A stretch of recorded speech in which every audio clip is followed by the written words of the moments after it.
Let's roll, rolling Atlas Thug. We here to bring the truth. Jar open this podcast. We breaking through the fake news. They try to silence us, but we will be subdued.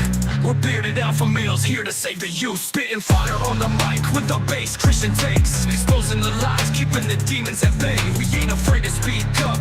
We won't be swayed. Jar open this podcast where the truth is laid. Jar openers, cracking open the lies. We're rolling Atlas Thug. We're here to rise. Bearded alpha males saving the youth from the godless demons, spreading the truth. We ain't playing games, we're on a mission to awaken the masses with our intuition. Pulling out the corruption with no inhibition. Jar open this podcast, sparking a revolution. We're not afraid to stand tall in a world full of deceit. We're the voice of reason, bringing light to the street. Keeping it real, never missing a beat. Jar open this podcast where the truth meets the heat. Jar openers, cracking open the lies. We're rolling Atlas Thug, we're here to rise. Bearded alpha males saving the youth from the godless demons, spreading the truth. Jar open this podcast where the truth will never cease. Join us on the journey to bring back peace. We're rolling Atlas Thug, fearless in our release. Jar open this podcast where the lies will decrease. Yo, yo. So I remember to unmute this time. Perfect. What's up, TNT? What's up, Donnie? Good to see you guys here. Gotta say, my favorite part of that song is when the truth meets the heat. I love that part. It's getting real catchy. Yeah. Well, every night when the show's over, I like got it going in my head. It's a good one. So what's up, everybody? We're gonna linger around here a little bit, let some folks filter in. We do have a pretty busy show tonight. A lot of news going on, a lot of breaking news and stuff happening. I think I'm getting a delivery at the front door right now too, so it's busy all around. Maybe not. I heard something out there. Something banged out there. While we're letting people filter in, I got a bone to pick with the Kansas City Chiefs. If those of you guys don't know, I'm a Chiefs fan and Atlas is a San Diego fan, and they played each other last night. And pain. I have to bring it up, that's the real reason, is I'm just trying to rub it in. No, but seriously, as a Chiefs fan, I know a lot of people think the refs are like trying to help us win and all this stuff, but it's rough being a Chiefs fan right now, watching the play calling, knowing how good Andy Reid and Patrick Mahomes have been historically. These dudes are acting like they don't know what is going on, like they're rookies. And Listen to this entitled Chiefs fan over here, guys. Yeah, I know, right? Being back-to-back champions is just worst. No, I spent my first 30 years wondering if it was ever going to happen, and then the Mahomes era began, and that's all she wrote. But yeah. Gotta say, what happened to the screen game? What happened to the screen game, man? The Andy Reid used to be the master of the screen game. Instead, we come out, send Patrick Mahomes in a 5-step drop. He's running around trying to throw bombs on every first down, putting us behind the 8 ball. It's so rough. It's such a hard thing to watch. Gotta say, I'm glad that Herbert didn't actually get hurt on that one hit. You saw the elbow go to his right around the edge of his thigh pad, and I believe he didn't realize it was like a Charlie horse. I bet he just felt like the pain and thought that it was something that had snapped up from his knee, like up into his leg or something. Maybe reminded him of a pain that he had felt in the past. I would have been done watching football at that point. And if I would have lost my fantasy league and watched my quarterback go down, I'd been like, okay, that's enough sports ball for this year, guys. Yeah, right. Year. Right. I will say, since you brought up fantasy, I did make the playoffs. I took second in my division. And I actually beat the only dude in the division in the league. He's in my division as well, but he's undefeated. But that's because he was hurt with the bye weeks. There was a lot of bye week shenanigans this week for the last week of the regular season in fantasy, and he had to start Aiden O'Connell and didn't have any other quarterbacks. And to be fair, yeah, we start 2 quarterbacks. That's the thing. And to be fair, I didn't have Henry or Mixon on my running back side, but my 2 backups actually went off. I had what's his name? I can never remember his first name. White from Tampa Bay, and then Chubba Hubbard, or however you say that guy's name. They both actually filled in nicely in backup role, but It's so funny. dethroned the undefeated guy. You know, at least if I don't win the championship, I can at least brag on that one for for the Yeah, guys. yeah. But I sacrificed my fantasy team at the altar. Said, please give the Chargers a ring. I've been yeah, suffering too long. right. Everybody's out there with Patrick Mahomes voodoo dolls, Yeah, breaking the feet off of them and stuff like that. yeah. You got to say, I think I can stand Mahomes more than I can stand Travis Kelsey. So Yeah, well, I've always thought Kelsey danced like a black girl. Can I say that? And when he was you celebrating, I can, always but bothered me. maybe. I'm like, this dude is out here, but I'm ready for him to start twerking. Like, what the hell is going on with this dude? Yeah, yeah. He's a nice code switcher, as they say. He does his nice Kamala Harris impressions. Right.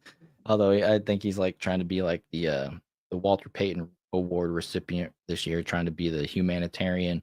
I'm sure that's all antagonized, you know, by the relationship he has with Taylor Swift. But Yeah. but yeah, which I got to tell you, I think that whole relationship is fake. I think they had a contract, and it's just beneficial for both of their careers. You know what I'm saying? But although I didn't know this, but she's like super tall, so she did have to like. It is kind of a good pair for her to like have a tall football player maybe to match up with We're and not not. going to get community noted for anything like relevant to the news. We're going to community noted because you said the relationship was fake. Because maybe someone come in here and say, no, actually, Travis Kelsey and Taylor Swift are in a very loving relationship. They And are said, in love. I've seen it.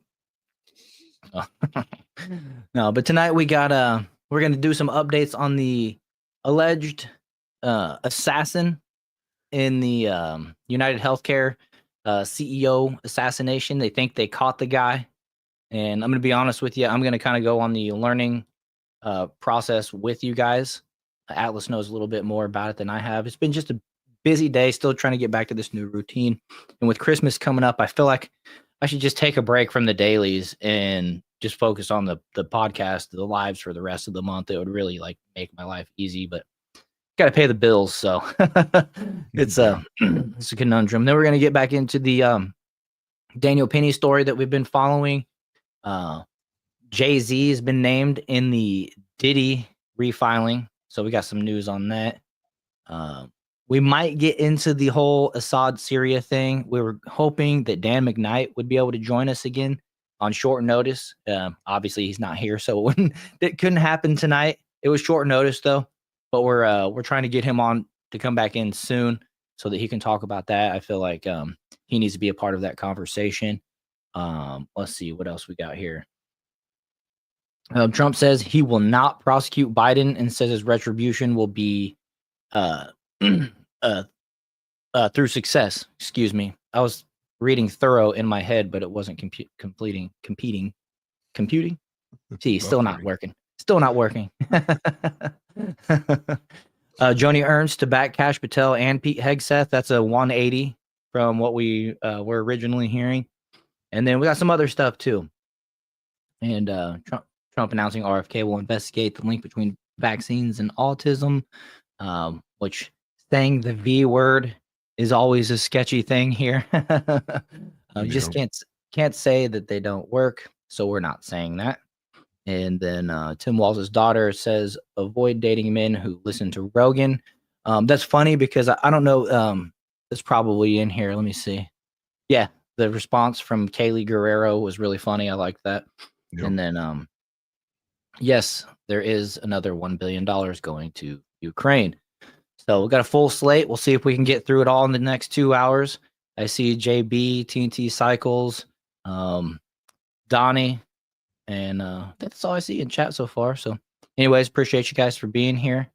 TNT Cycle said he remodeled Donkey Kong Sue's house and helped the Raider Stadium a few years ago. Otherwise, football died with Kaepernick for him. Yeah. I said his name wrong. Sorry, my bad. Nadami Kong Sue. So I've always called him Donkey Kong Sue. I don't know why. It's just come out that way.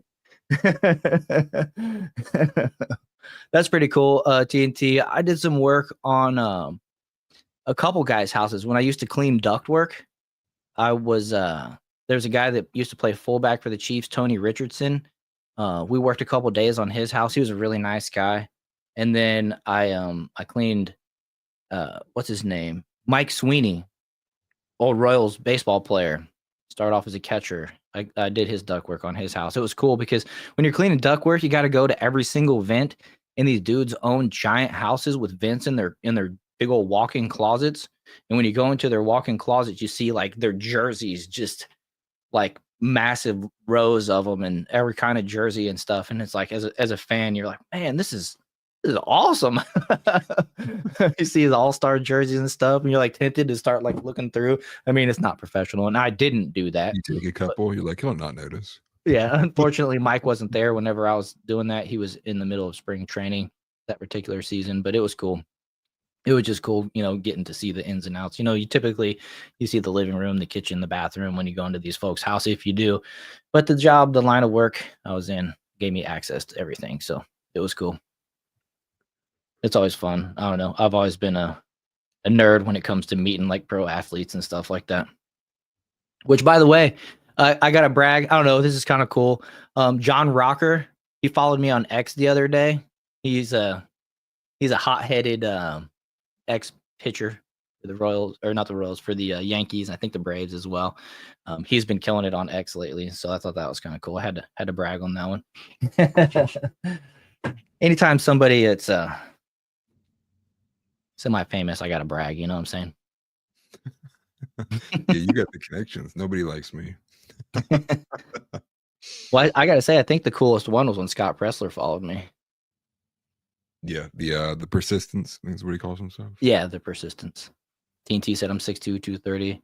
When I shook Sue's hand, my hand disappeared. He's a monster. Had a bedroom converted into a shoe closet. Dang, that's crazy. I went and got an autograph as a kid. I used to love getting autographs as a kid. Would go to the Royals games like early and meet them when they showed up. But this particular instance, I met a dude.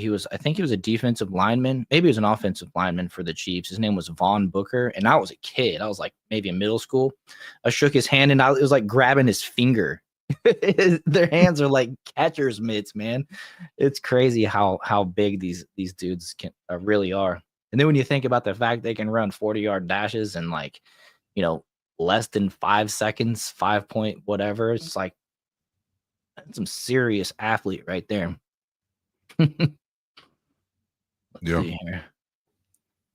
Oh, we can't talk about Ozempic. Oh yeah, we can't talk about that. And I wish I could, but yeah, we'll just leave it at that. I got a bad personal story, not me directly, but somebody we know had a. I think you get it. Just trying to be cautious, the pharmaceutical companies, they're the ones paying all the bills nowadays when it comes to ads. Got to keep them happy. Yeah. Not that I'm really worried about that, but so we got this pretty spot on when he said, once some of those liabilities get loosened, especially with what we see with them wanting to disclose documents that they're supposed to be sealed for 75 years. Yeah. Hopefully we can get some of these companies to get shut down. Yeah, definitely. And I liked what Native Patriot said when he was on the show last Saturday. He said if we can get them, if we can not reinstate but initiate the same laws that basically they have in other countries that big pharma can't advertise on big TV. It would shut down the giant news, the mainstream media outlets. They're what's keeping the mainstream media alive funding wise, because nobody's watching it. But the every other commercial is got a new jingle and some type of new pharmaceutical, and it's like, ask your doctor about this and the side effects. The and side it's just effects like are about as long as the commercial itself. Yeah. Maybe literally anything. You won't have psoriasis, but you might need to wear a diaper for the rest of your life. It's like, I don't know if that's fair trade. Is that a fair trade? I don't know. Just go outside, go to the gym, drink water, don't be fat. Life success. For real. I've actually started drinking this new mixture. I try to drink one a day. I fill this Soda Stream bottle up. It's a decent size there with water. we got reverse osmosis little thing next to the sink, and I put like a teaspoon of cinnamon, a little bit of honey, and then we'll like I got lemons. I got lemon trees in the backyard, so then we'll like get lemon juice out of that and add some lemon into it. It's actually pretty good. It's better than you think. And I've been trying to drink one of those a day. It's supposed to be good for you. There's a lot of good stuff apparently about cinnamon and antimicrobials and stuff like that. So Yeah. I'm still gaining weight, but that's because I can't stop eating pie. It's Thanksgiving, Christmas time, man. Bulking season. That's what it is. Yeah, it's bulking season. Then come January and it's beach bod season. We'll see about that. Yeah. There's water in beer, right? He stays hydrated. Yeah, of course. Yeah. I don't know about that one. Try it out and you tell me. Just got to make sure you drink 8 glasses a day of water. So I'm gonna go ahead. I'm gonna stage yours, and we'll get right into this. We'll get into this CEO assassin and all the stuff that's surrounding it. Yeah. So let's not bury the lead here. The alleged, we're gonna use allegedly a lot this show. Yeah. Is that it's this individual who's pictured right here, and this is a nice thread that kind of compiles a good bit of the information we got right off the rip. A lot of conflicting information so far. So some people's posts have been getting community noted because it wasn't right. We'll get into a bit more of the kind of very suspicious stuff with this too. The main thing though is that this guy, he's very young. Doesn't have verbatim like leftist ideology. There's a lot of things from his posts and internet stuff that's now getting scrubbed and nuked that we can see that he wasn't particularly a complete leftist, or the way the kind of modern left is kind of aligned. He seems to be someone who probably suffered from a back issue, which we'll get into a little bit later, which may actually kind of reflect the reason why he had such a vendetta against the healthcare system and why he took out the specific person that he did. Okay. So it's, like I said, guys, this is a learning process for me. And if you remember, sorry to interrupt, but I was going to say, just looking at this dude, he doesn't, and I think a lot of people might share the sentiment, he doesn't look like somebody that we kind of projected him to look like. I was expecting some dude in his like mid 40s, maybe. I know we had the one picture and it was controversy over was that really him or not, with his mask off. Yeah. But a lot of people thought that it was some dad with a vendetta. And so when I saw this young guy's face, my initial reaction was like, I don't know if this is really him. But now that you mentioned he had a back issue, that tends to lend some credibility to him being personally affected rather than standing up for somebody else. Yeah, he was an avid reader. This kid was extremely smart. He had multiple degrees. Not sure if one was a PhD, but he might believe had a master's. So not a doctorate, but a master's. He was an Ivy League kid. His valedictorian speech has also been included, been floating around as well. But we'll just go ahead and get started here. This is him, obviously, who's been pictured. We'll have a few more pictures of him as we go through this. But it's just a short thread that kind of like went off the rip. So he's an Ivy League student. He's pictured here with college classmates as well. As right now, I believe his X profile is still active. This is kind of like his header here. He's got a Pokemon there, but you can see that middle picture actually is one of a back surgery of his, I believe. And then there's him. He looks like a pretty decently physically fit guy, at least definitely more so for modern standards. What's crazy about this, you'll see he's at 200 followers here. This account now has like well over 100,000 followers. Jeez. Kind of wild that people kind of like dumped in on him. And this is a side note too. There's also been a huge flux of what do you call it? I forget what that Here it was refused eyebrow electrolysis. Yeah, he's got some very very prominent features. But what's sad though too is one of the side points with this is there's a bunch of girls who I've seen like posting themselves in like lewd manners saying like I would like they would have sexual relations with this man. That's kind of like what we get when we see these kind of serial killers or people of this nature kind of go viral. Yeah, he's going to be getting love letter pen pals from prison. Yeah. We'll see too, because again, everything's alleged right now, and so of course we're going to kind of present it as like, here's what everything's saying. The next thing I want to go to is actually someone kind of pointing holes in everything that occurred here. Okay. But some of the first stuff is here. He posted about anxiety a lot. A lot of his online persona had a lot of things that would be, they're trying to, I guess, corroborate why he did what he did. You can also see his valedictorian speech. There's like an 8-minute one here. Kid was incredibly smart. I think it's kind of like well established now. Facebook account. Um, this is where we see the back information here. So he was an avid reader. And so apparently he said he had a back surgery that changed everything. And then he went absolutely crazy. Now, the absolutely crazy portion, not sure where that comes from. But he did say himself that the back surgery was very, very impactful in his life. And he was a super avid reader. And so his collection of like what he read doesn't line up with like leftist stuff at all. So he had like a open public profile on Goodreads, I believe. So he had like a public, like, I want to read this book, like on my Goodreads to get to.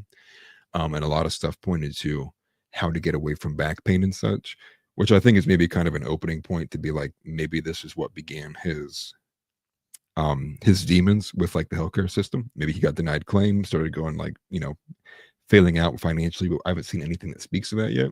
Right. Well, I mean, if this is the guy, he obviously had a bone to pick, Right.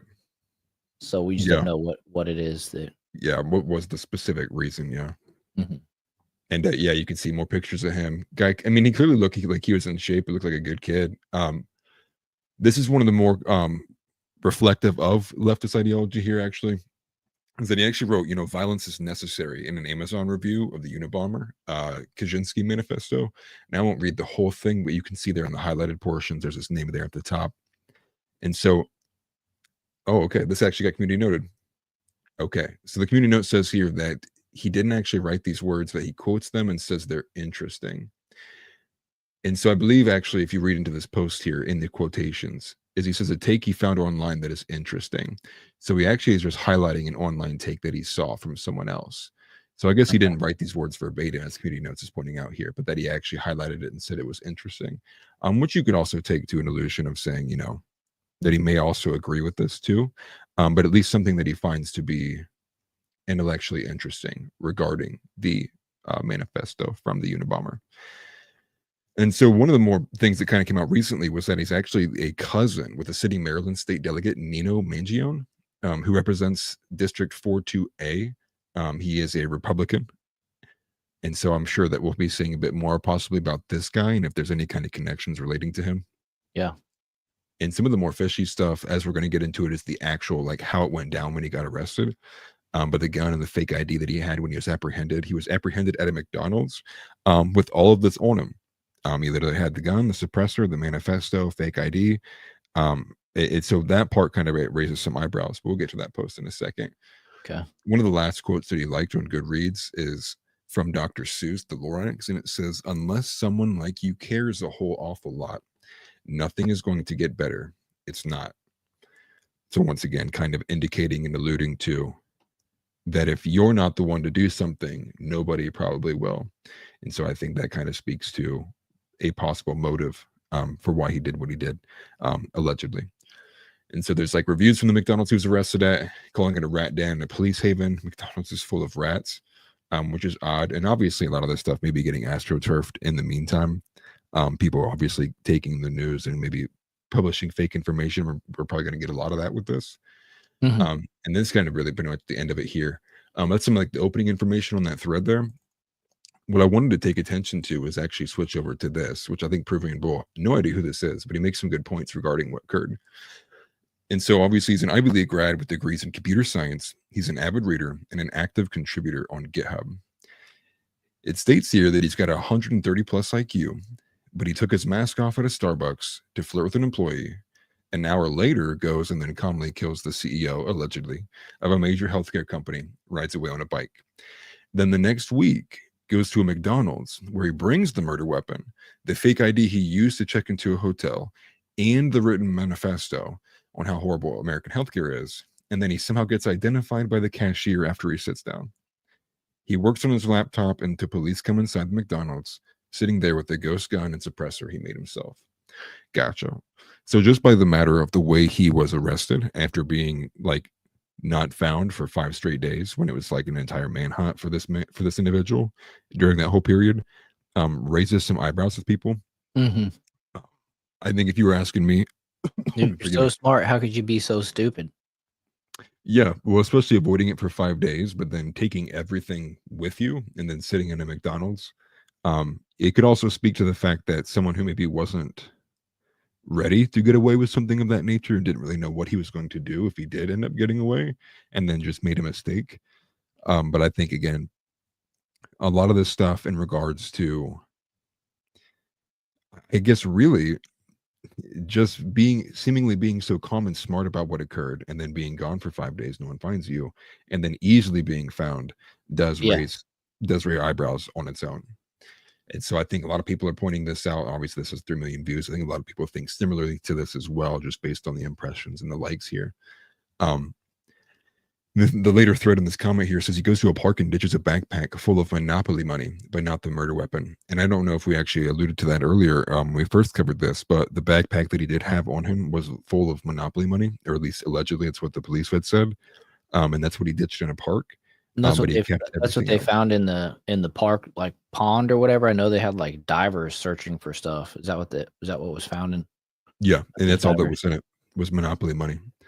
So the beginning hints we kinda got based on the calmness and seeing the Monopoly money, as well as him kind of, like, having the balls to kinda, like, take his mask off and speak with people, spoke to this guy knew what he was doing, and he was, like, extremely calm about it, which would be separate from he went crazy, right? But he could have also went crazy in a psychopathic kind of, manner, where he did things meticulously, and being someone so intelligent would still be capable of making rational decisions even when he's like obviously doing something very irrational, but obviously validating it and approving of it of his own accord. And so some of the counter arguments he points to is he wanted to be caught, which is one thing that I thought maybe after being missing for a couple of days, knowing like there's no way I can escape this forever. um Hmm. It says one of the workers said they identified him based on his eyebrows. So go back to one of your comments earlier in chat. His eyebrow, but obviously his eyebrows are very distinct on the images we see now that we know who he is. But if you're asking me, the pictures that we got in the initial, like showing his face and such, I don't think they were that prominent or that noticeable there. I could be wrong on that, but at least in my opinion, I don't believe so. And so then in his manifesto specifically, and I'll bring this over to Benny Johnson here, and he alludes to this too. It had to be done. These parasites had it coming, and that he's also a UPenn graduate from a very wealthy family. Now, further context on that actual statement instead, AF Post actually had it. He writes, "These parasites had it coming. I do apologize for any strife and trauma, but it had to be done." So I think it, and the way kind of Benny Johnson wrote it there and his seemed like he was cutting out the context. I think that's like kind of important, at least showing even initial remorse before something even occurred. Kind of speaks to somebody who's being very, very rational in the choices they're making, or at least thinking that they're doing something that they deem to be worthy of doing, knowing what it may cause the consequences being. So it seems Although to be. he Oh, go wasn't ahead. smart enough to grow his beard out. I mean, I know it's only been 5 days, but Right. it was Yeah. Or at least like running or doing something you think someone with that level of intelligence who's like traveled the world right. would Goes to also. show Ivy League PhD doesn't equate to actual smart or capable. There's a whole Right. difference between street smarts uh and Yeah, book smarts. intelligence, I guess. I don't know. I wouldn't call it intelligence. Yeah, book smarts. Thank you. Yeah, yeah, I wisdom versus intelligence. interrupted And you there, but I mean, you see this picture right here of him and smiling, and it's like, I don't know. Call me crazy, but if the roles were reversed, hypothetically, of course, um, my face would be shaved the next day. You know what I'm saying? You look at me now and then something, and then you yeah. I wouldn't appear the same. And 5 days for a dude with some dark hair. I mean, you get some scraggle in there, and uh, it would cover up and change his look pretty quick. But Well, this is I what they don't know. referred to earlier. I mean, I don't think I would notice someone by their eyebrows if that was the picture someone showed me. Hmm. If someone was to show, if I was to see an individual and be like, "Oh, I remember you from that picture I saw in the news and your eyebrows," like that part is like kind of suspicious, and that's what they said one of the McDonald's workers had identified him as. Unless you're that NBA player, those are that unibrow. I mean, he came Yeah, notorious yeah. for that. Unless you're Anthony Davis, there's only a few Yeah, people there we with go. I couldn't think of his name. unibrow. Unless you're Anthony Davis, man, that eyebrow is noticeable anywhere. Well, and so it gets kind of even more insane. And so what followed this is actually that apparently, and I don't know if it's going to be community noted yet, because I saw some actually were, but then some community notes got taken down, that he was giving an ominous pre-recorded YouTube video. So kind of like a death switch video, something that gets uploaded videos to be released after something occurs, which seems to be what happens. And we have the video somewhere. I have it on the next one here. We'll show you a clip of what got taken on YouTube. But some community notes said this was a troll account. But I think some of the community notes are gone from what I saw earlier. So maybe it's not verified either way. So take everything that we're saying here with a grain of salt. It's all legend. This is what is being reported. And written there, it says all is scheduled to be patient by for now.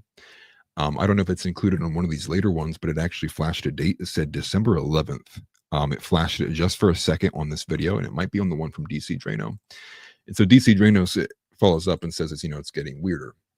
With the dead man switch here that uploaded the video on his arrest, also asking, was there someone else involved? Did someone upload it for him?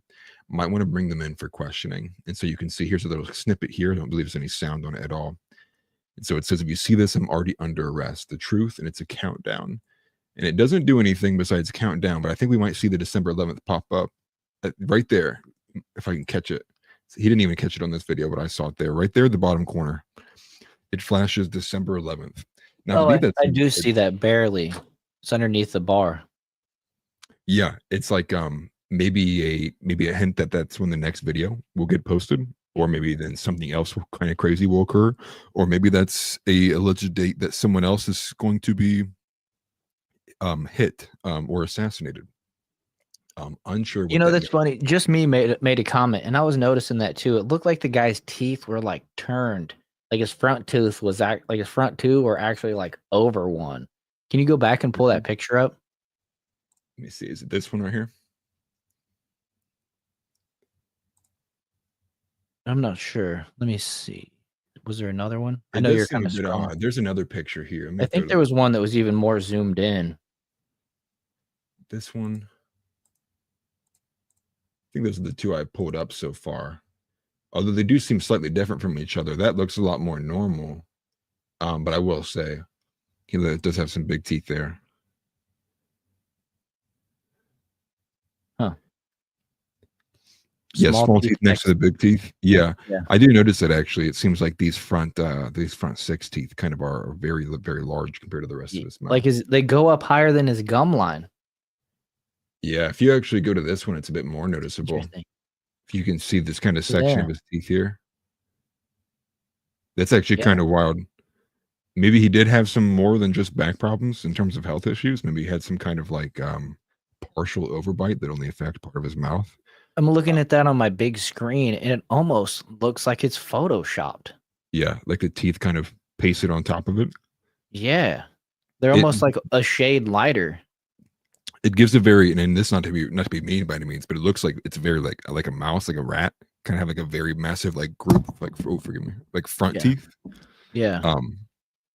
But I don't know. It could be. This one doesn't look that much Photoshop, but actually, as I look at this one, House Leotardo said the medical term is jacked up grill. Yeah, jacked up grill. Yeah, yeah. I appreciate the professional allusion there. And so there's so much more with this, right? So we can just keep knocking these out. I kind of organized everything to go down the line here. This is from Laura Loomer, and so apparently he actually had a trespassing record in Hawaii, but it was deleted from the state government website. Also pointing to, again, another digital footprint entirely being wiped off the internet in real time. Now, this is actually about 30 or 40 minutes ago when she had posted this, and she's shown the screenshot here of trying to go to the court public documents, and it's not there. So that seems to be what's very suspicious, right? I don't understand if you wanted other, investigative journalists to get more information on the guy, why you would eliminate all other sources of information that we had from previous occurrences, let alone I can understand the social media aspects, maybe just to in terms of the government's perspective, not like understanding it, like that's why they do it. But the state one for Hawaii means like someone got a call, someone had to have been informed, like you need to take this information down once they identified him and wanted to eliminate his entire digital footprint, which gives me a reason to pause to think maybe there's something there that we all kind of missed, or they did it so quickly. We kind of missed with this. And so she actually has the initial complaint here. So this is actually she actually was able to take it while it was up, and then now it is gone. So once again, shout out to Laura Loomer, who's actually pretty solid when it comes to stuff like this. Now, as we get to a bit more of his online persona that was captured before it got eliminated off the internet with his digital footprint, he has posts here that allude to things that you wouldn't see from a leftist. Now, if I actually highlight this post in particular, he's talking about how the Japanese urban environment is actually a mismatch for what humans are. Saying the solution to falling birth rates isn't immigration, it's cultural, encouraging natural human interaction, sex, physical fitness, and spirituality. Talking about banning fleshlights, and I don't know what Japan Real Hole is, but essentially, like all of this kind of custom designer, um, self pleasure utilities that exist over in the Eastern hemisphere. It's Yeah. obviously And it coming and here at to Diddy's America. house. Yeah, yeah. Hopefully not at Diddy's house, but probably. Um, but very, very peculiar. Because I think now that we have a good idea, and there's more that comes with this too. It doesn't paint me the picture, at least in my head, that this is someone who is a hardcore Antifa leftist. It actually kind of speaks a bit more to the fact that this guy was, and maybe a rather just in general, kind of a political extremist. Maybe more so in terms of political jargon, a useful idiot. Somebody may have actually pushed him to do something like this. I know there were reports that were unverifiable and unconfirmed that the UH CEO, I believe his name is Brian, I forget his last name at this point, Brian Thompson, I believe, was set to testify actually against Nancy Pelosi. Hmm. There's kind of there's pause there too, although that's not been confirmed. So take that with a grain of salt as well. And so also talking about replacing, all of this kind of AI and robot interaction with actual human interaction with a waiter. Replace the esports with actual fitness and athletics. Talking about heavily stigmatized maid cafes, and that one kind of goes a bit far, but really kind of pointing to move away from this secular liberalism that's kind of taken over, this kind of like robot takeover, which actually kind of speaks a lot differently than what you would expect a leftist to say. And so if I go over here Yeah, too, totally, totally. this is one Sorry, that I was really muted. sticks out. Is he had Mein Kampf on this Goodreads want to read list along with everything else, and so he was a huge reader, right? Once again, you can't Nerd. imagine. Sorry. Yeah, huge nerd. And when TNT says nothing, says so there's also I appreciate that, just me. I think again, more stuff speaking to the fact that this guy, you got to fight the narrative that he was this deranged leftist who just hated, healthcare and billionaires and all that. I think it goes a bit deeper than that, and not to justify any action that he'd taken, but to at least avoid the left-right dichotomy that that's going inevitably he's going to be painted in. And I think that one just alone kind of speaks to the fact that he was open into understanding and reading a lot more ideologies. And yeah, he has a normal teeth in this pic. Yeah, that's They a good actually do point. look a lot normal. Yeah. Interesting. Well, again, that could speak to maybe he had multiple health issues, which is what led him to kind of take this venture, and that became like what his public enemy number one was. And so obviously with the back issues and reading books about understanding back pain, you also look at the fact that he had his teeth knocked in and other things like that. Yeah, that's what I was gonna say. Maybe this is like a bridge or an implant of sorts or something like that in the front. I put the other one up next to it, kind of. Go flip back and forth. Yeah, because I would say this one he looks a lot younger. This looks like a high school yearbook photo, Yeah. and that other one looks like it would have been taken in college. Yeah, definitely. Definitely looks older in that one too. Eyebrows And still the same though. yeah, eyebrows are definitely the same. Might have got his teeth knocked out. That's true. He could have gotten into a fight or some kind of assault like that. That he had to get replacements done. And maybe that's why Well, they have when they look. have they said how he injured his back? Maybe it was a car accident or something like that, and both were uh the cause, like, or it Related. was the cause of both. Yeah, related. No, I don't know the specific reason of why he had back issues. I just know that the reports are that once it occurred, it like took over his life. Yeah. Became a huge thing for him. And so he like was doing a lot to understand what he could do to get out of it. TNT said he fell on a hiking trip. Interesting. Interesting. Okay. And that makes sense given the fact that all the reports are that he travels all over the place. And Yeah. then he got the trespassing charge specifically in Hawaii for going like too far at an outlook point that he wasn't supposed to be at. So maybe he was a guy who tried to push the line. He fell Oh, off no. Brokeback Mountain.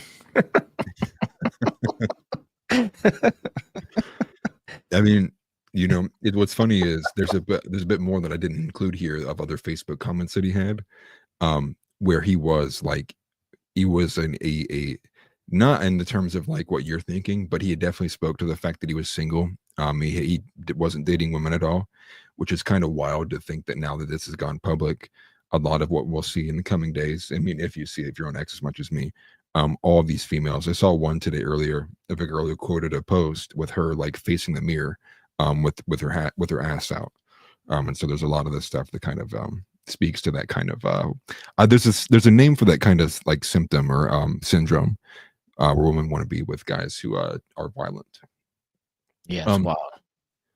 But he also posted that porn should be heavily restricted, right? Porn should be regulated no less than alcohol, cigarettes, and travel. Another thing that kind of is different from the full-on everything should be free and legal as long as it doesn't hurt anybody kind of leftist ideology. What's more libertarian, but most leftists agree with a lot of that stuff too. And we also covered the fact that he was an alleged shooter. The alleged shooter is a cousin of Nino Mangione, and so expect more from this guy to be coming up as well. Some things about his personal persona on X. So Evan took a good video here. This is his opening, like when he first opened his account on X. And so I believe here in 2016, over 100 times he tweeted random tweet and random numbers there. So he puts XXX. We will see it here in a second. When he first made Twitter, and then he didn't tweet again until 2021. So this video, I don't think it has any music, but obviously it's just going through his timeline of his opening Twitter account. Wonder if he was trying to predict lottery numbers and then he was going to like delete the ones that were wrong. I mean, I have no idea what it would be. I don't know. It's crazy. It's kind of like odd to me, right? Seems like maybe he had an AI kind of operate his account or something. I've never done that. Like his, like goal was to post like once a day or something. But it looks like, if I have that correct, it looks like all those are on the same day.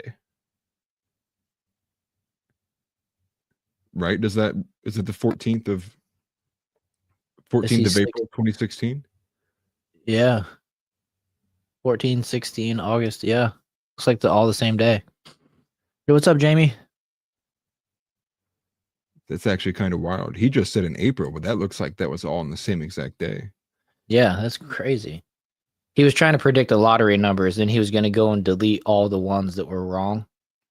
And yeah, so he could claim that he was intelligent. Yeah.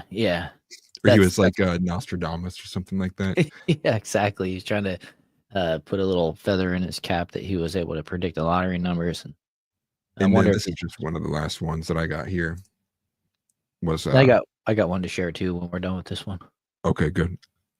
This is just his Instagram account, so I think it might be Laura. Yeah, Laura Loomer again. So she screen recorded his whole Instagram account, or what was there when she got onto it. And apparently his Instagram account has been deleted. I'm not sure if you mentioned that or not. Yeah, it's gone. I believe his Instagram, his Facebook, everything besides his X account is gone now. Well, how many posts did that say? I think it said it had 2,600 posts, so he was pretty active on there. No, 10. I think he had 2,600 followers. Where's it at? Oh, is that what that was? Yeah, 10 followers. posts. Okay. Yeah. Okay. And yeah. And so now it's gone. And so that's the follow-up tweet here that she quoted with. Gotcha. It is all gone. And so is his he had obviously sees building a following. Once it's happened, people were like rushed to go follow his account. Crazy. I I'm not sure. I can probably just simply check, see if it's on here. Yeah, I was wondering about that if his ex was still up. There's like 1,000 dummy accounts too now, probably. Could be impossible to find. I'm not sure now. Yeah, very interesting. It's definitely yeah. But people are pointing out that he has everybody confused, kind of like what we've been talking about here, which is all of his ideologies kind of seemingly don't line up. Kind of speaks more to somebody who is a bit more in the prodigal sphere. Someone just super intelligent, who gives credence to like every kind of source of idea, no matter whether it falls into the left wing or the right wing. But the whole thing is a bit unfortunate too, because it seems like we are a little too late on uncovering who it was, at least as the people, and so now it's going to be in the government hands. So they're going to be able to wipe away everything else. Okay, yeah, right here. He got Greg, he's a great suspended. follow. He's already built up to over 147,000 followers. People are following him like crazy. The But guy yeah, that posted that, Greg, he's funny. He actually has ratioed Joe Biden and a couple other big people before. Yeah, Dude, no, if you're on X, check him out. He's posted some like pretty ridiculous stuff. Like I think the one was he posted something to Stephen A. Smith, and then Stephen A. Smith had it on his show on ESPN. Like Greg's like everywhere. It's kind of funny. Yeah, it's awesome. Yeah, you said you had something. Oh yeah, I was gonna read these two real quick. Looks like the CIA, TNT Cycle said, looks like the CIA is preparing a backstory, but DEI got in the way. And then Just Me said, this whole thing is very fishy. And yeah, to that point, I'll just share this one from Benny Johnson. We know more about the healthcare CEO assassin after 5 minutes of being arrested than we do about the assassin who nearly started civil war 4 months ago. And if you guys don't recognize the picture, that's the guy who shot Donald Trump in the ear, or at least this picture of the guy that they're telling us, the guy they claim is the potential assassin. Yeah, Thomas Crooks. Yeah, I was gonna say, which I forgot his name. It's not even important anymore. Right. But yeah, I thought that was a good point. We know more about this healthcare CEO assassin than we do about this other dude here, which this one is, I'm not trying to say one life is more important than the other, but one tried to kill a former president who then became president-elect and is now going to be our next president, and the other one killed a CEO, or allegedly, Right. I thought that was a valid point, and just more. We need to know more about this, and hopefully with Trump, we'll find out more. I mean, I want to know about the Epstein client list. I want to know about the, heck, the Diddy stuff, the UFOs, the JFK. I mean, release it all, right? Right. Oh, thank you, Titan. It says, man, we literally just looked at that guy's profile this morning. Literally screams fishy. The tweets, the beliefs, the pictures, and his banner, all weird.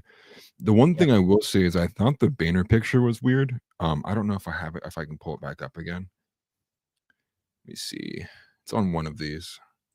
Because this banner picture has a picture of his back in it, right? It's got a picture of the Pokemon. It's got a picture of his back, and it's got something else in it, like a picture of a book, I believe. If I can find this X banner, which made me think like it seems like it was almost done ahead of time. Okay, and as we were looking at this, they actually community noted the one we already actually looked at. So going back to the actual YouTube account that they believe is his, who's like posting the cryptic videos, already saying that it likely does not actually belong to Luigi Mangione. The profile picture was changed after the video was uploaded, which is impossible if he's in police custody. But I think that community is going to get taken down because there's a chance that he's not working alone. Yeah, but I mean, if that whole like Dead Man Switch video was legit, he wasn't able to post that either. So yeah, and it's overwhelmingly weird, especially because I think that the main thing that sticks out to me outside of all the kind of persona stuff, that's one thing, but the main thing is that getting caught in a McDonald's, and then the woman said that she recognized him by his eyebrows when you really couldn't see much in those photos. I know when they were initially released, people thought it was a girl who was pictured. He had like a very, very kind of like feminine like look in that one screenshot we have of him pulling his mask down from Starbucks. And then he's caught with everything, right? Like the police didn't have to search for nothing. It was like he had the gun, the suppressor, the ID, like everything. Here it is, guys. Like it's all here. That's all that kind of is like speaks possibly to a plant. But again, it's hard to know that these things could go like a lot deeper than just your basic 48-hour CSI kind of show, especially with like modern day psychological warfare. But it's wild. I think it's wild. And I think, that's going to be something that we're going to see followed up in the coming days, weeks, probably. I know people talked and brought up stuff from Thomas Crooks for like, a month, 2 months, in regards to like, his family being pictured in BlackRock and such. There were probably, like I thought, what I said earlier, with that connection to the Maryland delegate, I think he might be brought up in terms of like what he may know, what his relationship was. I'm sure Yeah. we're going to get statements from him being like, "This is what I knew about him. This is like what I've said." Um, and so the overall, like, just a lot of things that kind of just simply don't add up. Obviously, it makes sense when you view it from the lens of like him taking it out because of his back pain, and then obviously being an intellectual, knowing that these companies kind of do a lot of things to skirt the legal boundaries in regards to like actually paying out claims, because obviously insurance companies wouldn't make a lot of money unless, like they would be broke if they paid out all their claims of people coming in. So you obviously have to make money by finding out ways they deny claims while also making money from premiums as well. So overall, I would expect a lot more to come out about this story. It's essentially like where I got to in my research in just a couple hours of just kind of compiling things on X and getting an idea of where we were at with everything. Right. Um, and I've been so kind of scrolling through trying to find anything updated, and it seems like we're pretty much at what's available right now. Which, to your yeah, point, the the investigation, the information should, I expect it to come out over the next couple of days. So then, we'll obviously keep you guys updated on Wednesday's show on the differences of what we learned were correct, and what has been debunked by then, if anything. But I expect this will just continually be a discovery process, and hopefully at least for a little while. I expect also some uh, like YouTube channels. There's a couple people that deep dove into the Trump assassination who are putting together compilation videos of angles and presuming they're are putting forward their case for maybe being a second or even a third shooter and stuff like that. So I think we'll have some more like independent investigations and things like that, as well as like official narratives. Hopefully, I mean, you'd think at least, but you never know. Maybe they'll determine that this yeah, dude had a rock solid alibi, and they'll cut him loose tomorrow. Who knows? yeah.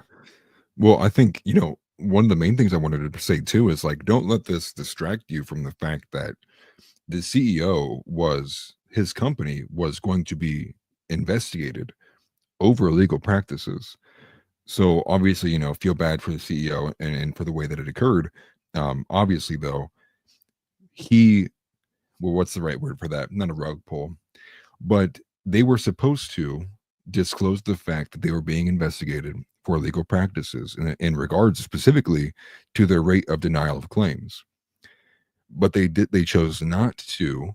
They didn't disclose the information. They sold their shares, and it's not even just the CEOs, a few others as well.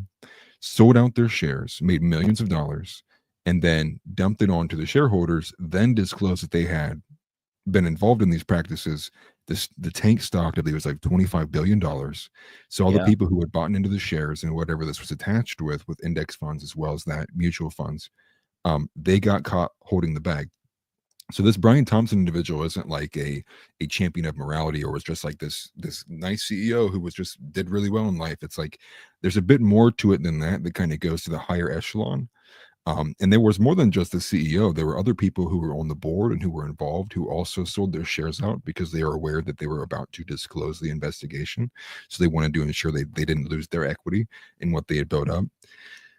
So that in regards to the constant claim we keep getting that he was going to be testifying against Nancy Pelosi, that's again not verified and not confirmed, I think speaks to that there is a much larger story in the making in regards to just this guy being this crazed leftist who didn't like healthcare. So I think there's a bunch of layers to this that we're yet to be aware of. right. And the comic book history just commented, said we need to clarify that he wasn't an Eliza Lamb, a person on Elisa Lam? holiday. Elisa, sorry, a person who was on holiday, targeted by the deep state. I don't know anything about that story, so I gotta admit. So Elisa Lam was, and this is a famous story from a while ago. Elisa Lam was a lady who like was last seen, I think it was like getting on an elevator, I believe. And you've probably seen this video on like craziest stories that ever happened. And I forget how long ago it was now at this point. Elisa Lam was like last seen on an elevator. She was looking crazy, right? And so I think some of the last moments we see of her on camera is like her like looking out of this elevator, like someone's chasing her, and They lose sight of her, so they lose like contact of where she's at, and there's no video evidence to show she made it to the roof, but her body was found in a water tank at that same hotel, I believe, that she was staying in. I think it was the hotel. Okay. And so her story was like they never got to the bottom of it. They like it's like one of the craziest mysteries that's still unsolved to this day. Like And there's it's just been video of her very running from someone, but no video of the person she was running from. yeah, well, it's really creepy because if you watch the video, it's very apparent. She's on the elevator and she's like looking out like multiple times. So some people have tried saying like she was just like she was crazy and delusional. But the evidence pointed to the fact that there would have been no way she could have done it herself, like get inside the water tank and then reseal everything. At least that's as far as I understand. It could be wrong, or maybe some of the minor details there. Oh Um, yeah, that's vaguely ringing some bells now that you say that part too. Yeah, that is dang. yeah, that's like a YouTube gold mine. Years ago, probably still is, honestly. Yeah, You can look up, top 5, top 10 craziest unsolved mysteries. You're more than yeah, likely going to see Elisa Lam on there. huh. Crazy. So I saw here. I'm sorry. Oh, looks like our Rumble stream went down. Let's see Thought here. we had free speech on Rumble. Right, for real. Let me see here. Sorry about that. Let me just check it out real quick. Yeah, make sure it's I up don't and know. running. Yeah, I don't know. My bad. It's not letting me even do anything. Maybe So I'm just gonna maybe you're end it. getting your footprint wiped. Maybe we're showing too much on Rumble, which I would think that wouldn't be the first one that would get taken down out of anything that we're on right now. They're not doing themselves any justice if they're wanting to act like they're more free speech or anything like that. We've said allegedly over everything. Right. Hmm, I'm unsure. Maybe okay. it could just be more than likely no on Rumble. It's probably like a technical issue. It's probably like they're just like their stream maybe shorted out, or like they had like a bit rate slow down and then you couldn't reconnect, something like that. Yeah. Okay. Well, it is what it is at this point. And then Rumble TNT crashes brought up sometimes. Anne TNT crashes sometimes. So maybe that's what it is. It won't let me reconnect though. So that's kind of a bummer. I guess that one's just down for the rest of the show. I don't know who Anne Hesh is. Oh, whoa. That's crazy. It was Anne Hesh was shoot, sorry. Okay, it looks like it's back up, but it looks like it's actually sending it to the wrong account. You know, Rumble makes you have like 2 accounts, or if you have a second channel or whatever. That's really Yeah. weird. Yeah. I know I this is really entertaining for you guys. This is a first for us, so I'm trying to figure it out, you guys. I apologize. But Anne Hesh was the chick that just moved to Europe and got her house flooded. Ellen DeGeneres, I think's girlfriend or ex-girlfriend or something like that, and she died in a car wreck. But there's aerial footage of her. I assume it's her being pushed off on like a dolly, or not a dolly, like what they use to move people around that are dead or whatever, like the medical teams use. is that the one where she A like comes gurney. out of like the body bag? Yeah, It's and like she like moving? the person inside of it, if it's her, like rips themselves out of the body bag, and they like throw her in the back of an ambulance real fast. Or I can't remember if they pushed her back down or not, but it appeared that she was still alive when they were claiming that she died, like on impact, I believe was the story. That's wild. Yeah, Yeah, I wasn't familiar with the name, but I'm familiar with that story. I've seen that footage before of they're pushing the stretcher to, I believe, either the ambulance or wherever they're going to be transporting her to and from. And yeah, she like comes flying out of that body bag. yeah. Sorry, I'm still checking out this Rumble thing over here. No, it's up on mine. Weird. Okay, it must have just reconnected or something on its own, even though it's not showing it in StreamYard. That's wild. And that was like a year ago, right? Or 2 years ago? Oh, I want to say it was when Trump was in office. I think it was when the whole Q thing was real big. I think that was one of the stories that kind of went around during that thing or whatever when they were talking about all their stuff that they were talking about. I don't want to get into the queue, but yeah, I think Anne Hesh did die. I think that was the whole thing, was they're claiming that she died on impact, but then you could see her actually, if it was her breaking out of the body bag when they were taking her from the car to the ambulance. It's an aerial footage. It's like a helicopter, so you can't really tell who it is specifically, but okay, August 2022. Interesting. No, I'm He was reading making a about movie. the He was making a crash. movie on the trafficking. Okay. Just like Because the picture I'm Chester, seeing, just like Chester, just like Chris Cornell, sucks. Chester Bennington from Lincoln Park, for those that don't know who Chester is. I feel like there's only one Chester. yeah, Bennington says that the cause of death given by LA County is that she inhalation of smoke and thermal energies, and that she had no. Said the report noted from the coroner's report, and again, we're trusting it loosely as you can, that she had cocaine and fentanyl in her system, but these were likely from previous use or administered in the hospital. That's wild. Somebody said that she was making a movie on sex trafficking. That's what I was going to say, given the fact that what we have seen alleged against Ellen DeGeneres. I think I might have said this a few episodes ago. I think a lot of people, when Trump took office, that were that celebrity group who moved abroad, I think they kind of used the Trump election victory as a kind of an excuse of like why they actually left the country. Obviously, they probably don't like Trump, but more so as an excuse of like, well, if Trump's going to be in power, I'm more than likely going to get investigated further on these things. I need to be out of the country. Especially when we do know what we know about the Epstein files, her involvement with like what is allegedly the satanic cult of Hollywood, and all that we know about the Diddy stuff as well too. So if anyone's involved in anything like that level and it goes public, yeah, I can understand why you'd want to flee the country for something like that. Yes, sir. Just me said, I'm with you, Atlas. That's exactly what I think. Well, let's move on. They didn't leave, they fled. Yeah, that's true, JB. Yeah. Let's get into this Daniel Penny stuff here. Yeah. Okay. Yeah. We'll move on to a lighter note.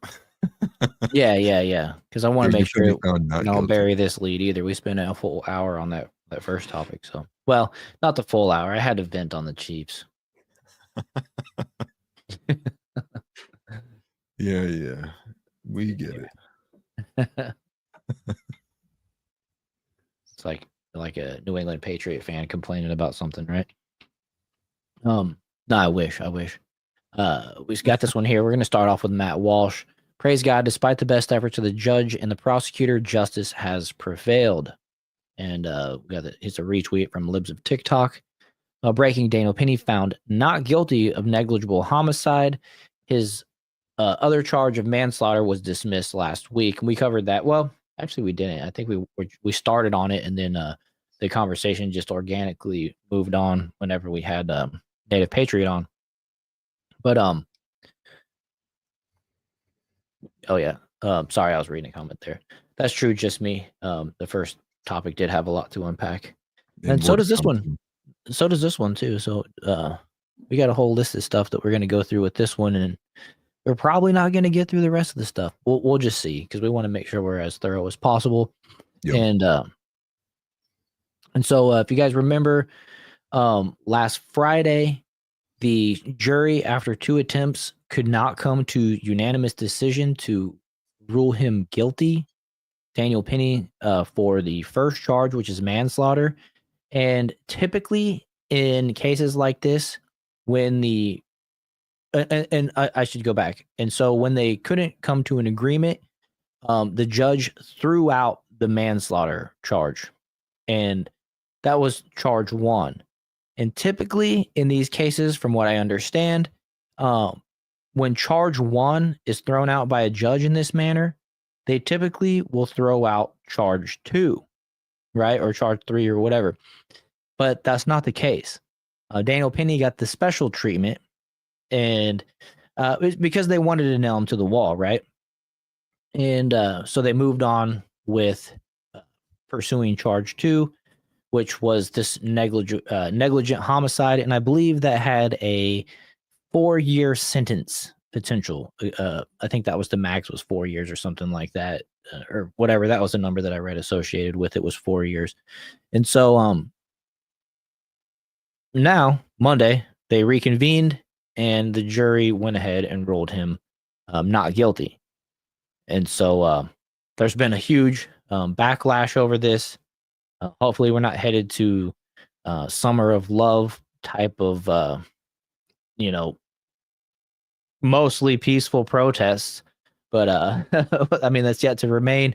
We know BLM is out there saying things like well, I can't even say, I can't repeat it on YouTube. It's calls for violence against people based on race. And so it's multiple layers of what we can't say on YouTube. Otherwise I'd play the video for you.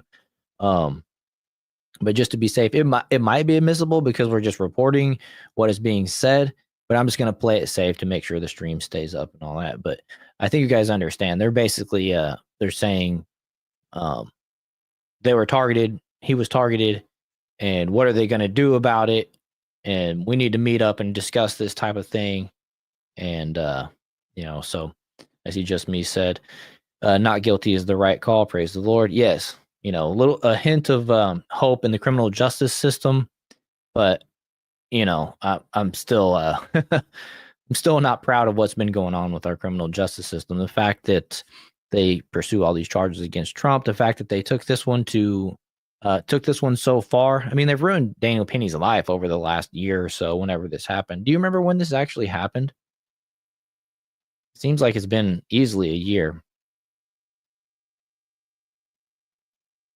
But I see TNT said, going to be a shame when BLM burns down their own neighborhoods again. I mean, it's not what they do. I don't know. Maybe that's why the guy was saying that we need to have meetings on this and how we're going to act and respond. Is they're going to make sure that they don't do the same thing they did last time. I don't know. That's me completely being hypothetical. But there's a video here associated with it from Fox News with this Matt Walsh claim, or was Matt Walsh tweet post. So we'll go ahead and play it. Breaking news. The jury has reached a unanimous verdict in the case of Daniel Penny. He's been found not guilty on the charge of criminally negligent homicide. Now, remember what was at stake here. The jury could not agree on manslaughter. They failed to agree twice. The judge gave them another bite at the apple on this lesser charge, negligent. They now say not guilty. Breaking news. The jury. Breaking news twice. Same story. No, sorry. I just wanted to confirm this from May 1st, 2023 is when Jordan nearly passed away. So it's been a year and a half. Yeah. Year and a half. They've made this dude wonder and cost him a lot of money in attorney fees, when I believe there's actually I don't know if we have it saved anywhere, but I can tell you there's a parallel type of situation where the main difference is the accused is black, and I think the dude got cut loose that day, no bond. And that's a part of that whole no cash bail or whatever that goes on with the left, that if you're poor you have to stay in jail, but if you're rich you don't. Ooh. It's like, well, I mean, I know a way that you can avoid it.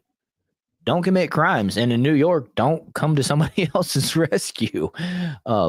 Unfortunately. But well, to pick up on what TNT said here, going to be a shame when BLM burns down their neighborhoods again.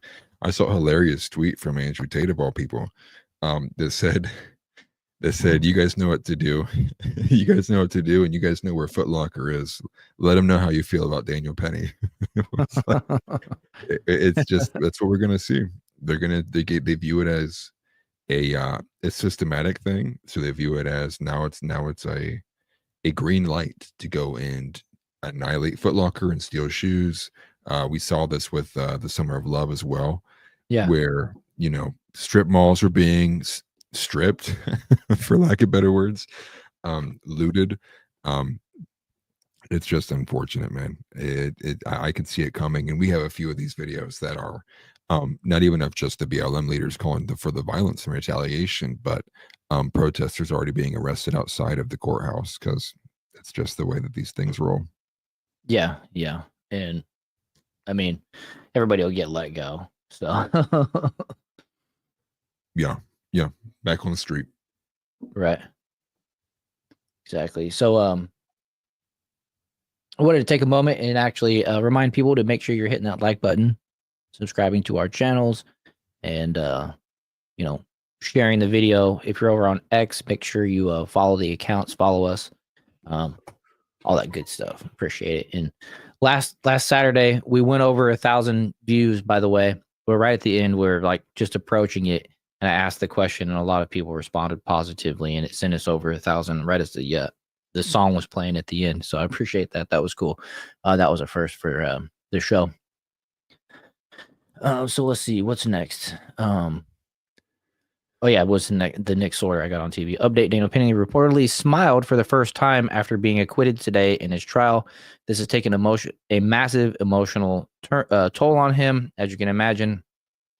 Now it's time for legal retribution. You got to make sure we clarify on that one. Don't want to sound like BLM. But let's play this little clip here.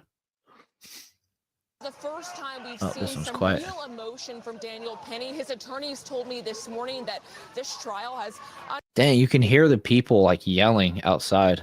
understandably taken a toll on him. He's been spending time with family and friends to try to stay calm. And our courtroom reporter telling me for the first time she sees him visibly smile. Now hearing that jurors have decided he is not guilty of criminally negligent homicide.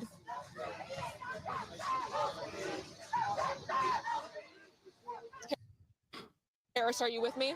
Yes, CB, thank you. Sorry about that. And we've lost our picture for a second there. Appreciate your reporting. We'll come back to you as the news warrants. That is Okay. So Yeah.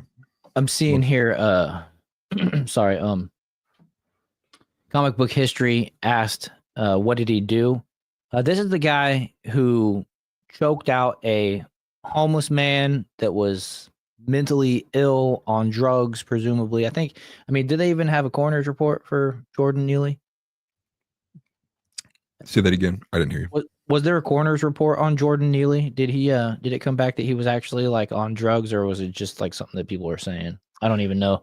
I'm not sure if he was on drugs, but even House Leotardo points out that he was alive after Neely had dealt with him, or after Penny had dealt with him. Right. And that actually attributions, man, I can't talk today, can be given to the fact that because they didn't perform mouth-to-mouth recitation, that they may have also been a mitigating factor that wasn't used to help bring him back. And the Right. reason being was because that the officer on scene commanded his guys like to avoid it because of how dirty Neely was, not wanting to risk one of his officers getting AIDS, Yeah. or hepatitis or HIV or something along those lines. Right. That So was they the just quote. stuck to the manual CPR, which is like the chest compressions every 5 seconds, I believe. Right. Yeah, exactly. They did do some type of life-saving procedures, but they wouldn't do mouth-to-mouth. So but to answer Comic Book History's question, this dude was going crazy in the Jordan Neely was going crazy in the subway, saying, I don't care if I go to jail, threatening people, being completely out of control. And this person, Daniel Penny, went up behind him and subdued him, put him in a chokehold, and Jordan Neely ended up dying. And so it's one of those stories where it's basically preventing people from New York from ever stepping in and protecting an innocent person ever again, which is why I mentioned that before. It's a deterrent, and they try to throw the book at him. And there's people, multiple witnesses that said one lady had her 5-year-old and she was shielding her 5-year-old behind a stroller, trying to make sure that he was safe. Another person gave thanks and credit to almost said Jordan Neely, to Daniel Penny for protecting her. Multiple people gave Daniel Penny praise for doing what he did because they thought they were in for a world of hurt, considering the way Jordan Neely was acting and what he was saying. And so, and now BLM wants to make him out to be this white vigilante who is targeting black people, is basically what they're running with. And they're out there claiming everybody's like that. And so now what are they going to do? And so that's where that basically goes. Yeah. Well, I just wanted to confirm too, because what TNT and saying if he was on drugs. So what I see here from the forensic pathologist, was that he had a blood condition, synthetic marijuana, schizophrenia, and exertion is what killed Neely. But I didn't see anything about fentanyl. Okay. And then Comic Book History also asked, should Elon stop interfering in the American government? He's a South African. No, he's an American. He was just born in South Africa. People can come here legally and become Americans, and that's what he did. And there's a difference between people breaking in across the border illegally and people coming in and doing it properly, going through the process and assimilating to our society. And that's what Elon Musk did. No, he cannot become president, but as far as Doge is concerned, he's 100% legally allowed to do that, and I support it, to be honest with you. I think that the way that he treated X, he came in, he gutted it. I think he fired something like 80%, 75% of the work staff, cut the fat, and now X is a much better platform than it was before. And so if he can do a zenth of that, if he can do a 20% version of that with our federal government, Americans, I assume you're an American, you and I will be better for it. The more federal jobs they create, the more people's payroll we have to pay as taxpayers. So reducing that amount of workers and stuff like that is a good thing for you and me. We get to keep more of our money. Right. Let's see here. I'm not finding anything about this, the blood condition and what that may possibly be, but yeah, I think I remember saying they refused to release the toxicology report or something like that. Like early on, was one of the first things people were complaining about. One of the people who brought on the toxicology report, I think her name was Dr. Cynthia Harris, and she said, like, her quote was, if I remember correctly, her quote was specifically that even if he had enough fentanyl to kill an elephant, she still would believe that Jordan Neely was the reason why he died. So she gave like some kind of crazy statement like that, which might be the reason why people think. Her name's like Dr. Cynthia Harris. Okay, well, I'm sure she had a strong stance that George Floyd also died because of Derek Chauvin and not the giant thing of fentanyl that he spit out in the back of the car, allegedly, right? Yeah, I can share it real quick. I actually pulled it up here of what Dr. Cynthia Harris said about him. Okay. It's from Mr. Andy No. And this is from the medical examiner, New York City medical examiner, Dr. Cynthia Harris. After watching it, which was the video of Neely, I had no further questions about how he was dead. I didn't wait for toxicology because no toxicological report would change my opinion. He could have come back with enough fentanyl to kill an elephant and walked onto the train and got put in a chokehold, and that's how he died. Dang. Which country recently got a new leader that cut most of the government jobs and brought their crazy inflation down to zero? Maybe Alex answers the question. I appreciate that. You're probably thinking of El Salvador, with Bukele. I can't remember what his first name is. It's like Nabir Bukele, I think is his name. That's the guy. Or was it? There's also Argentina with. I was going to say, I think it was Argentina with Malay. Yeah, I couldn't think of the name. I think it was that dude. He came in and he started like Xing out all these like government officials like on the chalkboard. Yeah. Both are doing well. I know that Javier Milei has actually had some kind of questionable things that's happened with him so far. They haven't seen nearly as much government dismantling as what he kind of promised initially. El Salvador as a country though is doing fantastic. They're doing extremely well. I believe they did something with Bitcoin here recently. I think even I think he even like flexed his Bitcoin amount like on a social media post not too long ago. But both those countries are doing well because they're cleaning up crime. Part of the fact with El Salvador was that they like emptied their prisons and said get out. What was it? They said something like along the lines of you're free to go, but if you come back into our country, it's a death sentence. And so they basically said, Yeah. like, get out. You have your freedom, but never come back. And And that's that's a what large Trump reason why we saw the influx here in America, because they fled north and went and and that's they what crossed the southern border.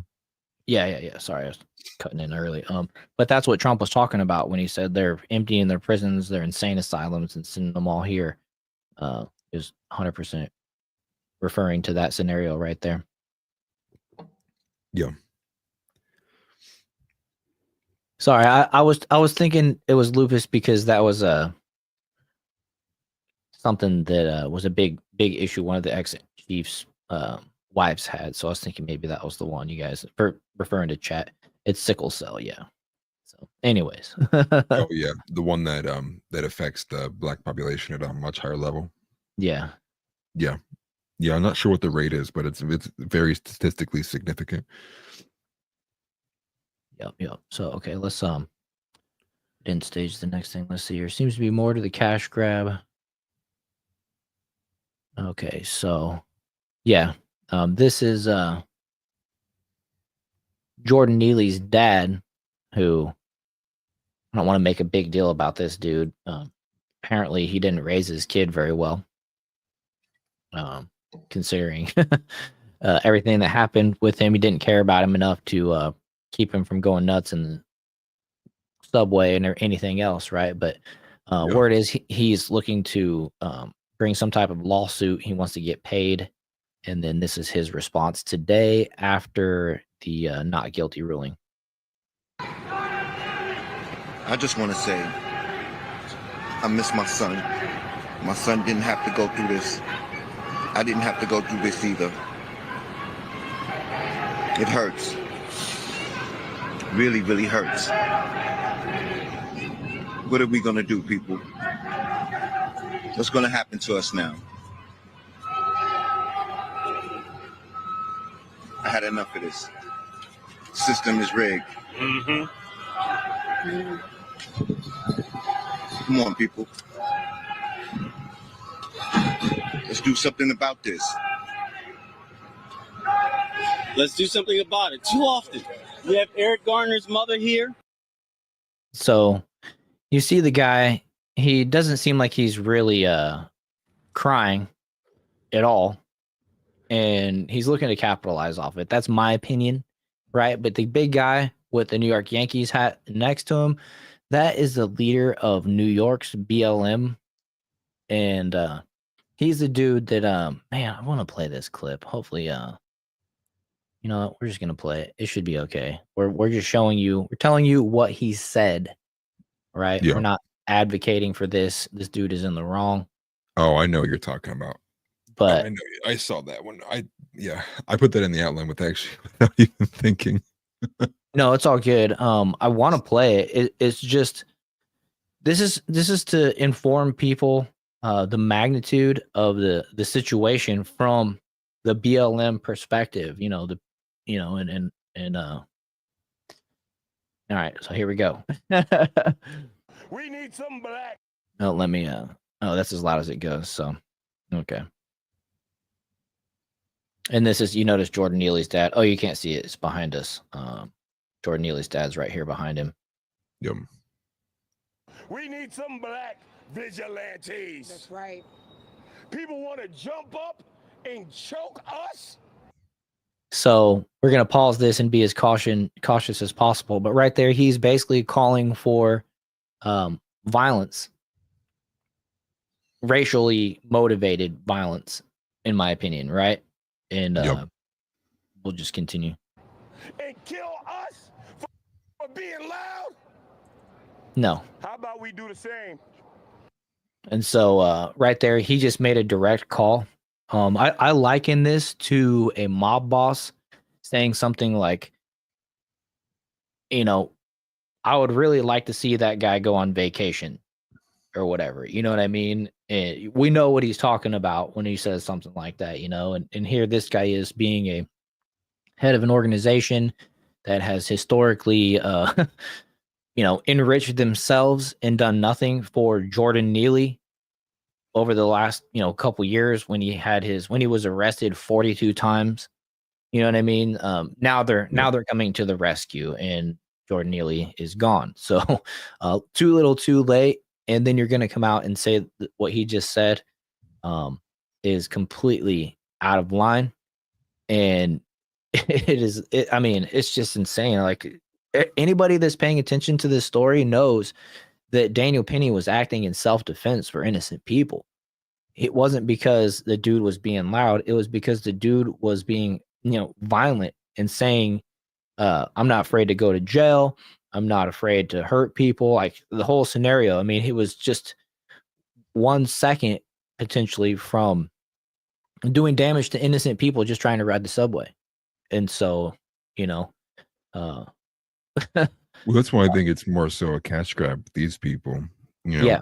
The dude was like schizophrenic, arrested 42 times, broke, homeless. He had to do, Michael Jackson impersonations. I think that was the way he was trying to like get by.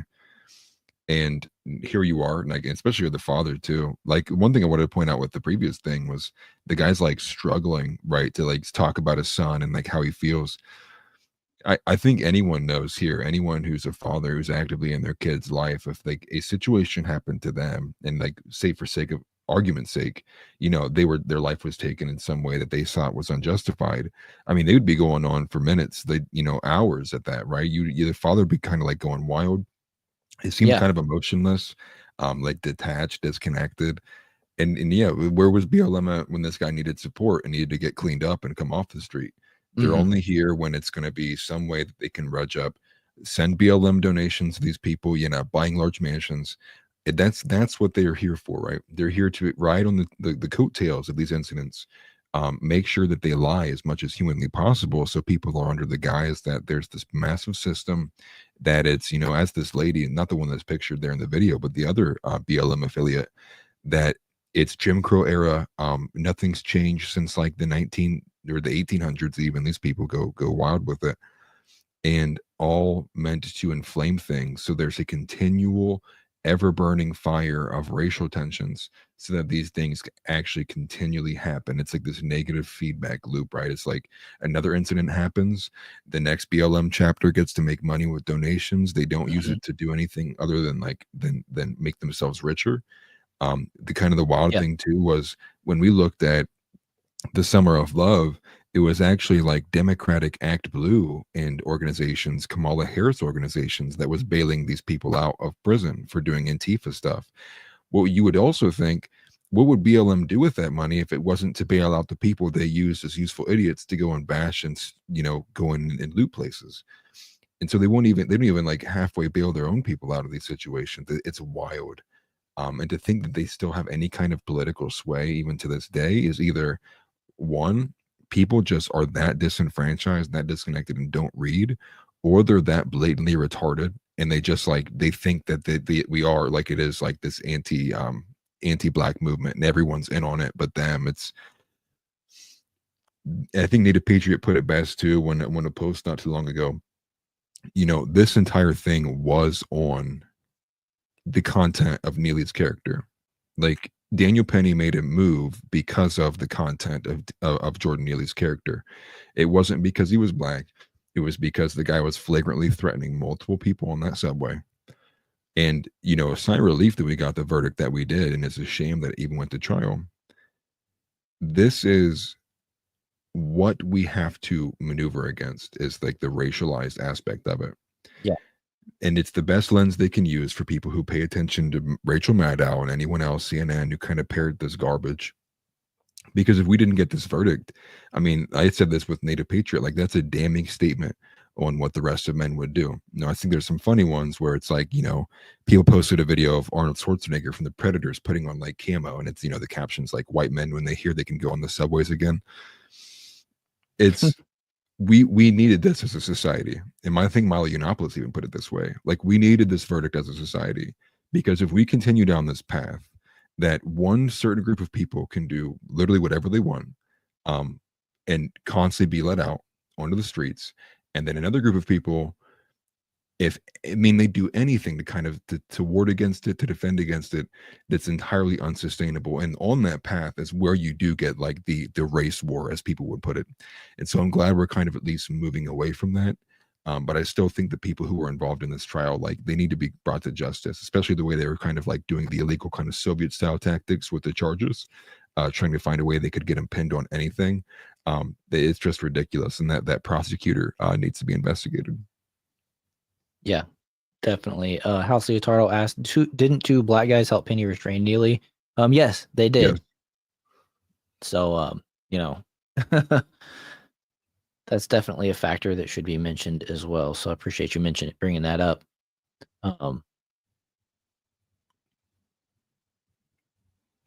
Let's see here. Comic Book History said, credit where due. My Black Ops buddy was helped by a BLM group find his feet. If you want the help, they'll help you. I say that because I saw it firsthand. I mean, I've never heard of that story before, so I'm not saying you're a liar or anything. So I mean, good for them for that. But if you consider the fact that they bought themselves multi-million-dollar mansions, how much more help could they have actually done? They might have actually been able to affect Jordan Neely in a positive way. So I mean, I don't know. It's kind of like the poop in the ice cream theory that I've mentioned before. And they got a lot of it. And it's more like a little speck of ice cream in their poop. So the saying goes, a speck of poop ruins the whole bowl of ice cream. And so kind of reverse on that one. I mean, at least in my opinion, you don't see it very often. And the mainstream media loves to prop up BLM and stuff like that. You think you'd hear about it a lot more than you do if it were the case. But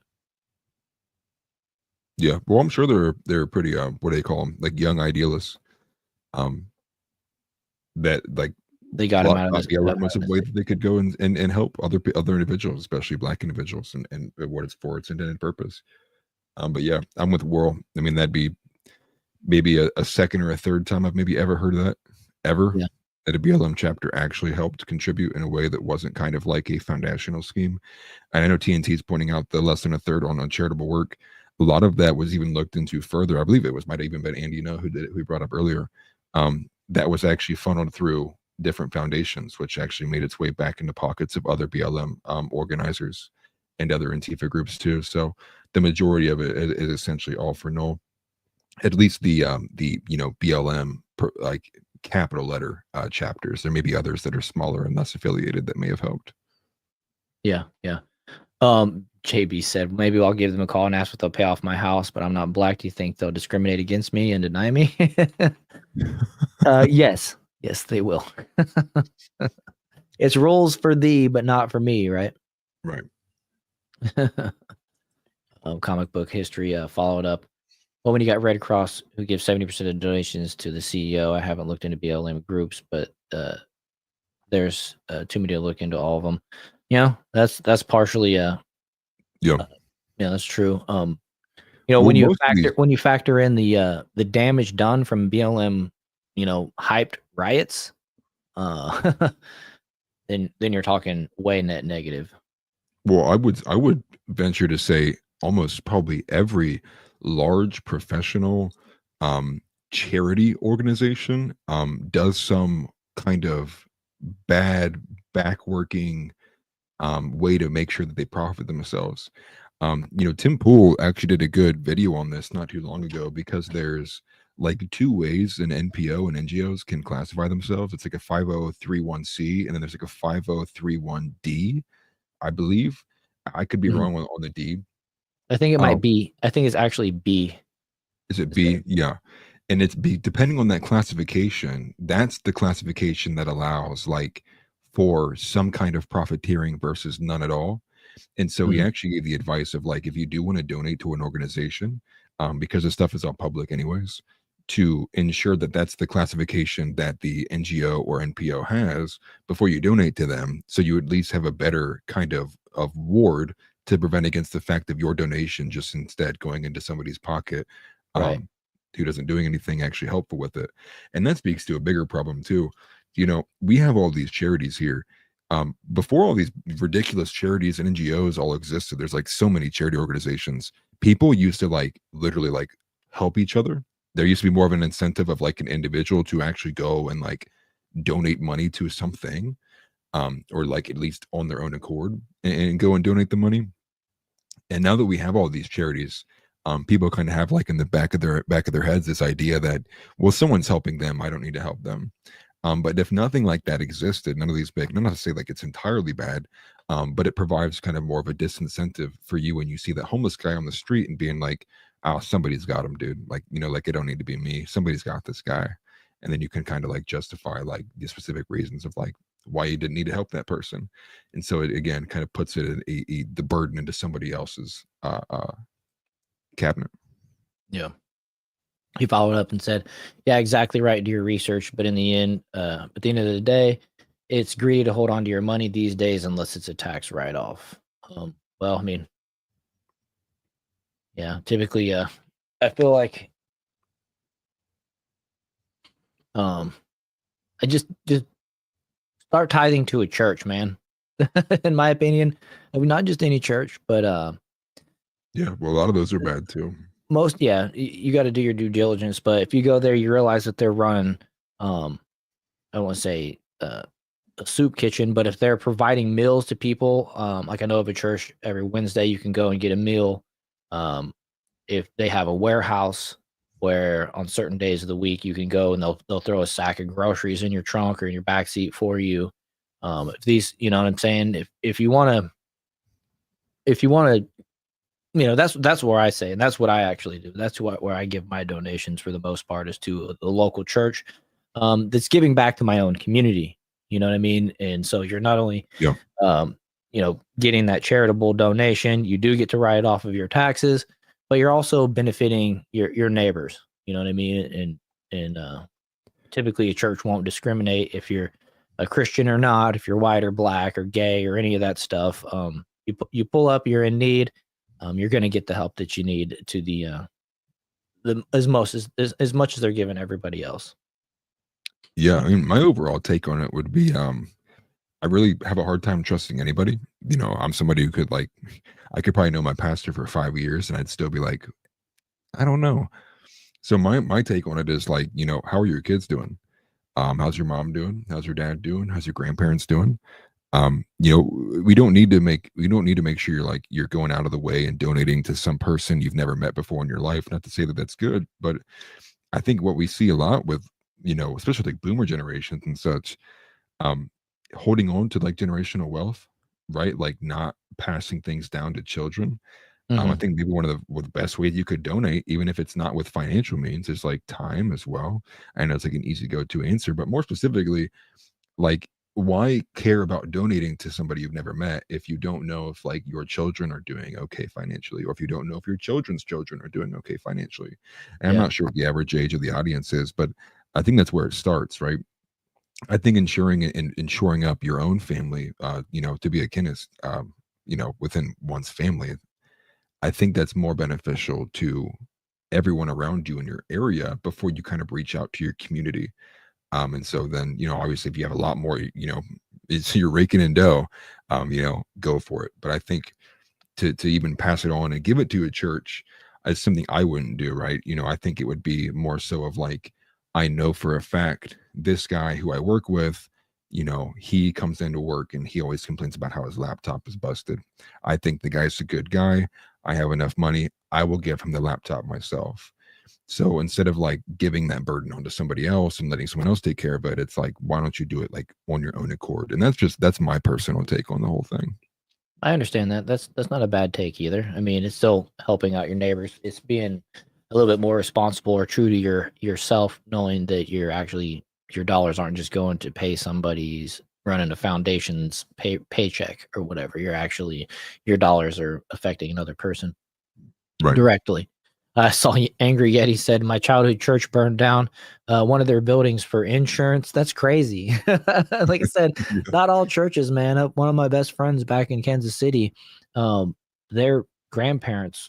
It's a story I heard a couple of times, but it always stuck out in my head. They found out that church that they were going to was basically stealing a lot of stuff, pocketing a lot of stuff, and not doing anything with it money.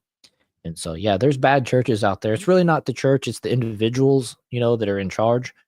You can't necessarily blame like the church at least, but It's great. That's crazy. Burn their building down for insurance. Yeah, I'm sure people. I'm sure they didn't get their payout once it went public, though. I'm sure people Yeah. got charged from some kind of financial fraud. TNT said he likes to randomly pay old people's groceries at the supermarket. You can tell they're struggling. It always makes it my day. That's Yeah. cool. Yeah, that's cool. Yeah, like something like that. Like I think that's more meaningful than like putting $100 or $200 in your church bin for Right. ties. Not to say that that's the bad thing. I just think it's a lot more meaningful, and you know that you made the impact. Like there was no kind of middleman that had to garner or administrate how that was going to play out. Right. And this isn't really like a charity, but up until recently, now that I got my own riding lawnmower and stuff, but um and the kids that come by now want like $100 to mow the yard. But I used to hire every kid that would come knocking on my door to mow the yard. And it's not really a charity, but it's supporting somebody that's out there trying to help himself. I was that kid that would go door to door. It did cost me a couple azalea bushes one time, but it's all right. I went outside and I'm like, where the hell did my azaleas go? The kid mowed them down. They're like knee high. Oh, that's gotta suck. Dude, they It's were too there for small to like 2 notice. months. They were there for like 2 months, probably doubled in size from when I planted them. And then I hired the kid. I brought out a soda for him and all that stuff. And next thing you know, the azaleas were gone. It's like, dude, that's hard The to mow zero over. turns too big and too What are you- powerful, dude. what are What'd you you doing? expect? I had a teeny yard and he was push mower. So I mean he had to like push down on the handle and like let the lawnmower drop down on it to get home. I can't That's believe wild. he did that. But He's you like, know, he's like, man, dude, he better be paying me well for chopping wood like this. you're making my blade go dull. I shouldn't have knocked on this door. That's funny. Well, now you know the next time you plant them. Right. Let's see here. No charges were brought against them. That's crazy about his church. When he says How's they it- did, I mean they were investigated and then nothing happened, because that sucks. I'm sure people probably aren't very trustworthy of whoever they are. They're probably not probably not in the community anymore after something like that if it went public. Yeah, definitely. For sure. So we got this post here from Nick Sorter. Excuse me. Breaking: protesters are being arrested outside the New York City courthouse where Daniel Penny was just acquitted.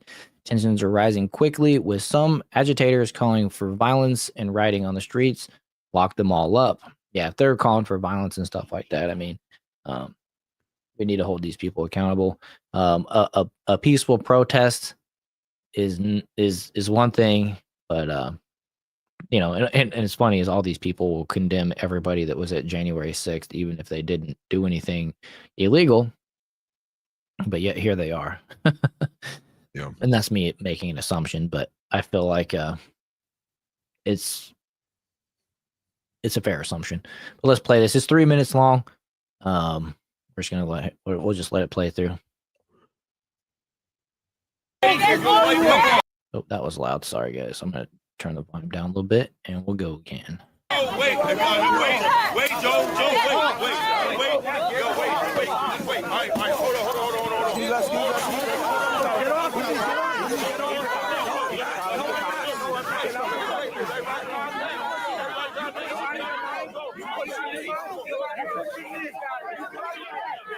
Were they chanting "hands up, don't shoot" now?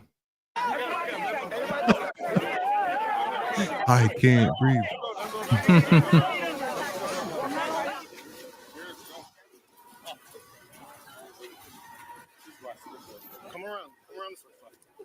This all reminds me of what happened with Derek Chauvin too, the cop that choked out George Floyd.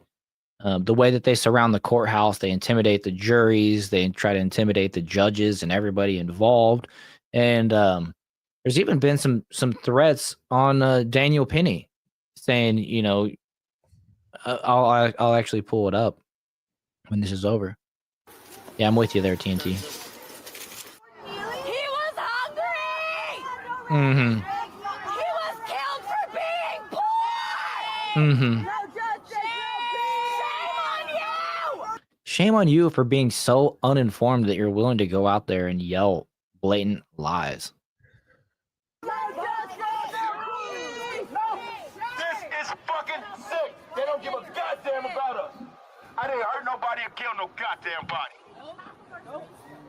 But I did more time than that man did for killing somebody. So that guy's just got a personal vendetta because he broke the law and got thrown in jail.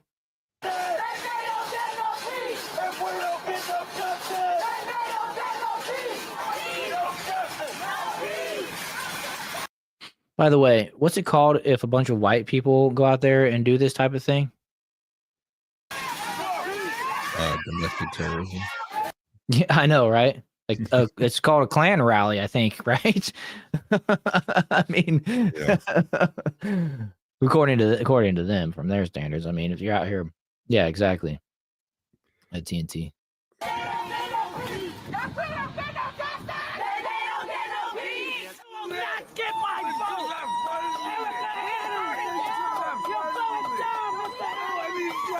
Don't burn that flag. I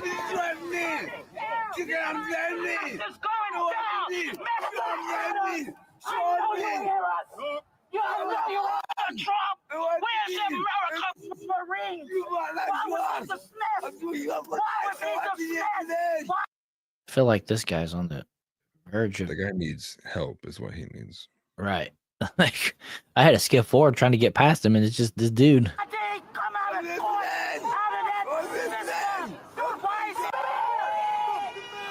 No, but to your point, that's a guy right there. BLM should help out. They should be like, yo, this guy actually could probably use. He looks like he's homeless, you know, looks pretty kind of malnutrition, all that type of stuff. Yeah. No justice, no peace.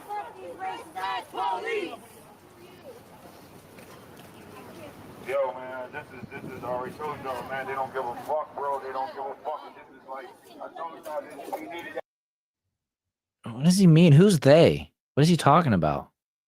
Guilty when he wasn't sticking no jail time. We people, you fucking pig! That is sick! Them subways ain't safe, and it's because of y'all motherfuckers. Do something for these people. No, the subways aren't safe. That's the point, right? But these people are the ones who vote for this kind of stuff, right? You know, and I think people don't like when commentators give that opinion, but there comes a point where it's like, you know, you obviously get out of cities. Like, don't be in a city. I don't think things will improve even in the short span of time while Trump is president. I think it will have some improvement, but not as a whole.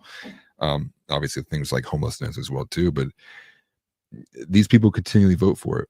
You know, and I think we talked about this before, but like obviously Ann Kasparian was like chanting and banging, you know, her hand on the table and being like, these people are so hateful, you know, yada, yada, yada. And then she has to get literally assaulted and then made fun of by the people who support her, and, you know, support her in quotes, for her to change her mind. Now, if that's what it takes for the average leftist commentator and someone who I think is of average or greater intelligence, then I have much less faith in the other people who are involved, who don't pay attention, who are disenfranchised, who do carry these ridiculous ideas that can't hold water. At the end of the day, though, I think that brings up a good point with what TNT says with an IQ test or civics exam. To be able to vote, I wholeheartedly believe that, you know, it's getting to the point where, you know, these kind of democratic ideas mean absolutely nothing when the average person is just like an idiot and they don't pay attention. And it's like, if you don't know what's going on, you didn't read the news, you couldn't tell me what happened, like any kind of significant like event where you can't even tell me the news story and some kind of meaningful details, like, then why do you think that you get a say to determine everyone else's way of life? It just shouldn't work that way. You got to at least be able to have some idea of what's happening, or at least show me that you have an idea of what's happening before you should be allowed to go into a voting booth and determine the future of the country. Here. Have some skin in the game, show a bit of intelligence, maybe a little bit of both. Yeah. So I got this one. I wanted to I wanted to bring this up here. Sorry, I keep coughing. This is kind of if you're familiar with Daily Mail, when they have like ongoing breaking news, they kind of do these threads, and so they've added some stuff to it since I saw it last. But Daniel Penny's lawyers reveal why he walked free amid celebrations. His lawyers have offered insights into why he was found not guilty. Stephen Reiser said there were two key reasons his client walked free: because of death and justification. He was absolutely justified. Reiser said he was trying to help people, and he did. The state needed to prove that Penny was unjustified when he intervened on the train. Separately, Reiser said he's not responsible for the death because the death was caused by a lot of other factors: the K2 abuse, the sickling crisis, and cardiac issues, not to mention the paranoid schizophrenia. He added. Thomas Kniff also weighed in, saying that he was glad Penny finally got the justice he deserved. We think he should have happened probably on day one, but the important thing is that it happened. Kniff said his team and Penny supporters were savoring the outcome. Let's see here. New York State Democrats slam the verdict, which we've just seen. Democrat Assembly Representative, I'm not trying that name, slammed the Penny verdict on Monday afternoon, saying Jordan Neely should have received more support. Today's verdict is not justice, nor was his killer a hero. So it's crazy how people have such like opposing opinions about this situation. And what would these people think had Jordan Neely actually tried to or stabbed somebody? You know what I mean? Is like, okay, what it would have been justified had he actually punch somebody in the face first or whatever. It's like, why does it have to get to that point? Why can't we take people for their words and recognize and use our discernment that this person is a serious threat and needed to be subdued, right? And so I'm looking for the particular part that I found earlier today. Like I said, they keep adding little threads here, but Penny's reaction to the not guilty verdict. Penny has shown little to no expression during the trial, briefly smiled as the verdict was read. Both applause and anger erupted in the room, and Neely's father and two supporters were told to leave after audibly reacting. Another person also left, wailing in tears. There's no immediate comment from prosecutors or lawyers. Okay, so there was after that. Let's see here. The BLM activists called for black vigilantes after Penny's acquittal. Let's see. Geraldo says Penny acted with bravery. Get out of here, Geraldo. Opened his safe and got everybody all excited that was empty. Manhattan reacts, DA reacts. Sorry, I'm trying to find the one. DeSantis celebrates. Trump Jr. reacts. Jordan Neely. Daniel Penny hit with threats. I think this is it. The Marine faced 15 years in prison for charges on second-degree manslaughter and criminally negligent homicide after the incident on the F train last spring. Nope, that's not it. Well, there's a quote somewhere of somebody saying, I think I'm getting down to it now. I'm recognizing these. The judge slams media coverage. Penny's lawyers. Dang it. Wonder if they took that one out. But anyways, apparently people were saying that he, he's got to live his life, and he's, walking around, basically threatened him just for living his everyday life, threatened his safety as like, we'll see you around type of comment. And he's not safe in New York. Yeah. Everyone knows what his face looks like now. Right. He's got to get out of there. So, come on down to Florida. Somewhere. Somewhere where you can freely protect yourself via 2A without breaking the law. Well, there was multiple people, like obviously I think they were like right wing, either pundits or people who are popular in the right wing sphere, have offered him like jobs and like to move locations. I think one was somebody in Tennessee, and the other one was actually Idaho. I think somebody brought up Idaho earlier, but somebody else. It was Old State Saloon, the place that constantly and frequently hosts Ian Carroll to do his live shows. Old State Saloon actually offered him a job and to be able to come over to Idaho is where they're stationed at. And I think he's probably gonna have to take somebody up on that offer. But far be it from me to know what Daniel Penny's, personal situation looks like. And to go back to like the threats and such as well, I think again that speaks to like the low IQ stuff, right? Like the not really having an idea of what's going on. Yeah.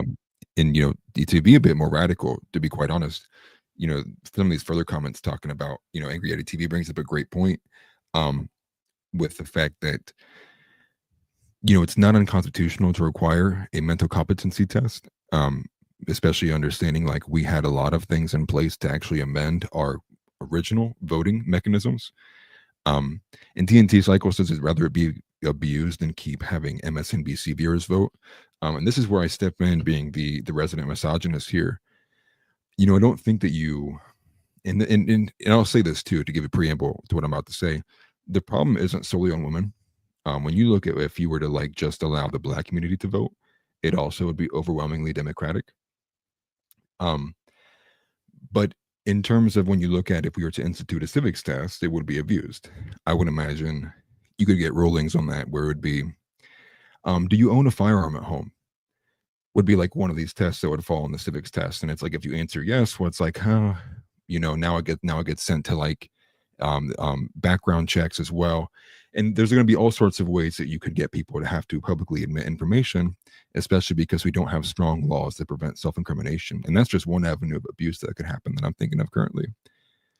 When you look at the voting electorate as a whole, it is very clear to everyone and their mother that females overwhelmingly vote emotionally, and they vote for Democratic policies. And that's because the Democratic Party abuses the pathos, the emotional argumentation of subjects. Now, I know people are going to disagree, and I'm sure there's plenty of women out there who vote the right way, vote how their husbands have probably taught them, and vote on their own accord, even individually if they're not married, for the right things. But I'm somebody who's not for pro mechanisms. So a pro versus a negative mechanism would be like the Bill of Rights, right? The Bill of Rights is all negative rights. It's shall not be infringed. This shall not be a thing, right? It's things that you can't do to other people. The 19th Amendment was a pro mechanism. It was actually installing something that wasn't previous there. If you were to actually get rid of that, based on how the electorate sits right now, we would move to much more, what's the right word? Optimal outcomes for at least conservative perspective and conservative values. And especially in regards to what we see with like this Luigi story, right? You have women throwing themselves at a guy who shot a CEO. Mm-hmm. I think there are a lot of things that kind of point to, just based on the way that women are biologically wired, that make it easily exploitable for voting mechanisms to be unfavorable to the entire whole. And especially when you look at the way that they you had an entire Democratic Party run on abortion, right? Now Yeah. they ultimately lost. Well, they called it, they disguised it as women's health care, women's health and reproductive rights. Like they always have to frame it. They can't just call it what it is. Yeah, well, and I think that's what most women would even say if they were questioned on it. Why are you voting for Kamala? And they would say women's health care. They're not going to say they're voting for abortion. They're voting for women's health care. So they parrot these kind of same rhetoric that kind of falls from that. When you look at even the agreeable nature of women too, they're much less likely to disagree or voice dissent too. Now, I know it's an uncomfortable conversation as well. I know just me disagrees. The overall like reasoning for this too is because what's that famous saying? Nobody hates women more than women. And I think that has a lot of credibility to it. The overall arching thing I was going to say here though too is that I would vote for that wholeheartedly because I want to protect women. I think when women are abused by the system and we've been atomized in the way that we are, when you look at how single women vote, and I would wager that Just Me is married just based on the way that she kind of interacts in this chat. I would wager that if most single women vote democratically, and this has happened because they have been abused through propagandizing through the media. What's the meme from JD Vance? It's the single cat ladies, and they said it was weird that he even said that or brought that up. But when you look at the statistics, single women who are childless vote for these things overwhelmingly. It's not just like a single issue thing. It's like they vote for things such as the transgender childcare, they vote for abortion, they vote for open borders, they vote. I mean, you can go down the line. I know it's an uncomfortable conversation to have, but I'm a bit more radical than most people. That's why I would say there's a lot more evidence that points to the 19th Amendment being more damaging than it was positive. But I'm sure a lot of other people can probably provide even more further in-depth arguments to that. But I'm also against like a civics test for reasons of what was mentioned earlier, which would be like abusing it, putting in things and measures that would like, have you been to jail before, right? And then if it's like even a misdemeanor charge or something related to that, it's like, oh, you can't vote now. Or have you, and I'm not an exploitative person, but there's probably other ways you could even put in there too that would jury rig it to the point where it'd actually be pretty restrictive. And then you have a mechanism that controls how people vote rather than just pulling it back to what the original definition of voting was meant to be. Yeah, I would say, I don't agree wholeheartedly, because I get where you're coming from, and a lot of people are just sheep. And with the mainstream media apparatus and all the the woke Democrat pundits championing the pro-abortion tactic, essentially, like we said, disguised as women's health care, women's health reproductive rights, or whatever. Somebody that's busy, just not paying attention to the whole scale of everything, could easily fall into that trap. It's an easy trap to potentially fall into. But we know Jamie from the Discord, and she said that she voted for Trump 3 times. And she's in the Discord, she's involved. She even posts topics, so she's in the know. You know what I mean? So there's definitely a difference, and there's plenty of women that do know, that do pay attention, just like Just Me and her family that she mentioned.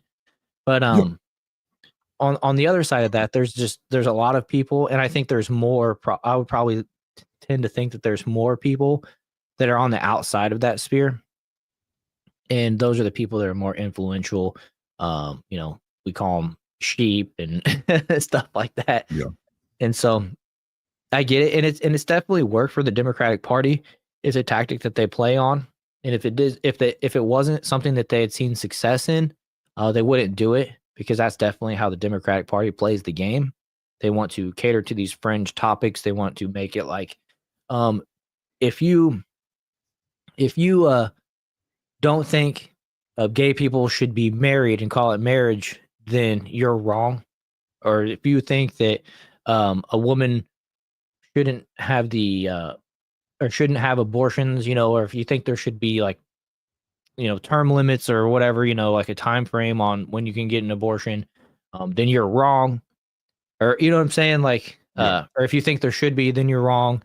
And they try to paint you as this outsider, and they try to use this like social pressure. It's why I've called the Democrat Party they're the anti-bullying party, but they're also the biggest bullies on planet Earth at the same time. And it's through manipulation. And I think that's how they manipulate a lot of people. I think there's just as many men that fall into the same trap. And, so it's where we vary a little bit on opinions as far as that goes. But I just think that it's definitely something that the Democrat Party uses because it works. I mean, I've told you the story about how I went to that Tampa Bay Rays baseball game a couple years back, and we drove across the state, and we went to see the Rays play a 4-game series. And every day when we go to the crosswalk from the parking lot to the stadium, so I mean, it's like the funnel, it's like the center of the hourglass where everybody's funneling through, right? And there's this dude over there with his little table, and he's saying, come sign this petition for to protect women's health rights, to protect women's rights in healthcare. He's not saying to sign up for abortion, to support abortion, but that's really what he's doing. They're lying to people, and he's doing it when people are on the way out after the game as well. And, you know, people go in, they have a couple drinks, they have more time, you know, or whatever, because they're not trying to get in and watch a baseball game. Now it's Right. like, do I wait in line in the parking lot or do I stop and sign this for a minute? And you know, people get tricked into signing these petitions, and then it sends this false message up the chain that the people out there, the women out there, are signing up for this, and you know, it's just a way of trickery. And so, um, they wouldn't do that. They wouldn't make such an effort. I mean, and this dude was there all 4 days, so I assume he's there for the entire season. And that's a lot of signatures on petitions. You might even have some women, these woke women, they're signing up for every day when they go in, every time they go in, multiple times. And so they like to Right. fudge the numbers when it comes to that type of stuff as well. And then they use that as influence. They say, well, aren't you want to be with the popular majority? If you're not with the popular majority, then you're on the outs. And, you know, that's where I fall back on. They're the biggest bullies ever, because they're not only trying to manipulate you into doing what they want. They're using fake numbers. They're trying to present themselves as completely official, and they're just not. It's just a big fake. And it's, Well, you yeah. know, it's what leads the Democrats to catering to the fringe so hard in this last election. And thankfully, you know, to kind of counter your point again, um, people showed up in droves and voted for Donald Trump over Kamala Harris. Not one county uh, turned blue. You know what I mean? Like the map across the country was, everything went more red, and so that's a symbol that more people are being informed, and so maybe we're moving away from that. But you know, there's still always going to be the sheep that fall for the trickery, and you know, both parties are probably. I wouldn't say so much in Donald Trump's elections. But both parties, for the most part, I would say, are trying to do some type of like manipulation like that. But uh, you know, I think Donald Trump in this last one of the main uh, campaign ads that did it for him was when he put out that commercial that said, "Donald Trump is for you, Kamala is for they them," and I think that rang true. They played it during like the football games. They really went after the men. And so that's a bit of the, you know, the Republicans manipulating a bit or sending the signal to men, but you know, women watch football games and stuff like that too. And I got a lot of hope for the future that people are going to be more informed. The mainstream media is on the way out. They're hitting such low numbers in the demographics. If they're able to, during Trump's term, get the stop the big pharma from advertising on these networks, they're going to fall apart. And then alternate media shows like ours, and many other people's as well, of course, they'll will be the real source of news. And you know, just like anything, you still got to take everything with a grain of salt. But we're at least able to compile information and let you guys know what's going on, give you our opinions, and then you guys can go ahead and form your opinions on it, rather than trying to be manipulated. Like, we're not we're doing this basically for free. I mean, we're trying to make a life and a career and whatever out of it. But you know, for the most part, I think I get like 35 cents a stream, you know, from ad revenue and stuff like that. So we're out here, we're just doing it for fun. But at the same time, like, we have YouTube, we have community notes, we have all these like entities that are gonna make sure that, you know, if we're out here just basically telling you straight up lies, they're gonna cancel us. They're gonna take our shows down. They're gonna give us strikes and prevent us from coming on. And even if you're a little bit too honest sometimes, so you got to play in the middle. But the fact is, if we're out here just straight up lying, you know, we're not going to be around for that long. And you know, so it looks good for the future of our country when people are able to actually like hear news from the source, and hear like we use X as information and things like that. It's like everybody is a reporter, and we're able to take unfiltered news essentially and use our discernment on what's worth repeating and what isn't. Yeah. No, if I was to just add two things, just to like from what I initially said before we Yeah. went a little too deep on it. Um, I'm not when I say that I you know, I'm not trying to say like women are the problem, although I do view a lot of things to be women problems that affect the country. There's two big things I want to say with that. The first being, you know, we have to celebrate when Donald Trump gets 20% of the black vote. You know, like that's like a celebration. So to actually agree with what your point is, because the left uses the oppressed and the oppressor kind of matrix to frame their arguments and make their arguments and push them. They have to use that kind of what people would refer to as like the Marxist critical theory. And so by saying that, we have to celebrate that Donald Trump got a fifth of the black vote. So if you were to stretch again the electorate map to just blacks voting, well, Kamala Harris wins in a landslide. I think it would actually look worse than if just women voted. Yeah. So there are groups that have been thoroughly kind of grabbed and maintained by the establishment, by the Democratic Party. Mhm. But I think that there's different arguments for what those reasons may be. And the second thing too is, I think about this often. When I go outside and I'm at a restaurant or I'm at Walmart or I'm somewhere, most often my thought is like, if shit pops off right now, like people are going to look at me. Like I'm one of the biggest guys in here. People are going to look at me to go do something. And then I also have the reverse thought of like, why aren't there other guys like me here? And so that Mhm. kind of brings on a bigger point, which is when I go outside, like I don't think the problem, like, man, there's too many manly men out here. No, I think the problem is like there's too many like effeminate, weak cowards out here. Too Or many there's like white guys for Harris. exactly that. Or there's too many, everything's too effeminate, right? Like when I see Yeah. Disney and I see the ads that happen and the way that things kind of play out, I don't think that the problem is like there's too many men out here, there's too much masculine influence. I think the problem is like there's too much feminine influence. Things have moved too hard in one direction of being like overtly effeminate. Now that doesn't just mean like biological gender, that means like the tone policing or like saying things a specific way because you don't want to offend people. And Mhm. when I see these things, I'm not trying to be offensive. I just at a certain Yeah. point I realize like these things are offensive to people because reality has been hidden from them for so long that when you do get opposing or dissenting views, it's like somebody physically hurt me. And so that's why I think I would pose the argument to be too, like civics test probably makes the most sense for everybody else, but I don't say like repeal the 19th because like I think women are the problem. I think all of the downstream effects of kind of putting women where they are currently have led to everything else that's happened too. And obviously it's very complex, but I think you can source a lot of what's happening to that specifically, which is like with things such as like what men do for sexual access, right? Like they'll lie to hot women because they just want to be near them, be in their good graces, when Mhm. deep down they completely disagree with what she's saying. And so a lot of things like that have led to kind of blend in this delusion of where women are like, I thought people love me for my takes. And it's like, no, it's like, it's because you take your shirt off for 3 hours on stream. Like that's why people listen and like you. It's not Right. because it's like what coming out of your mouth.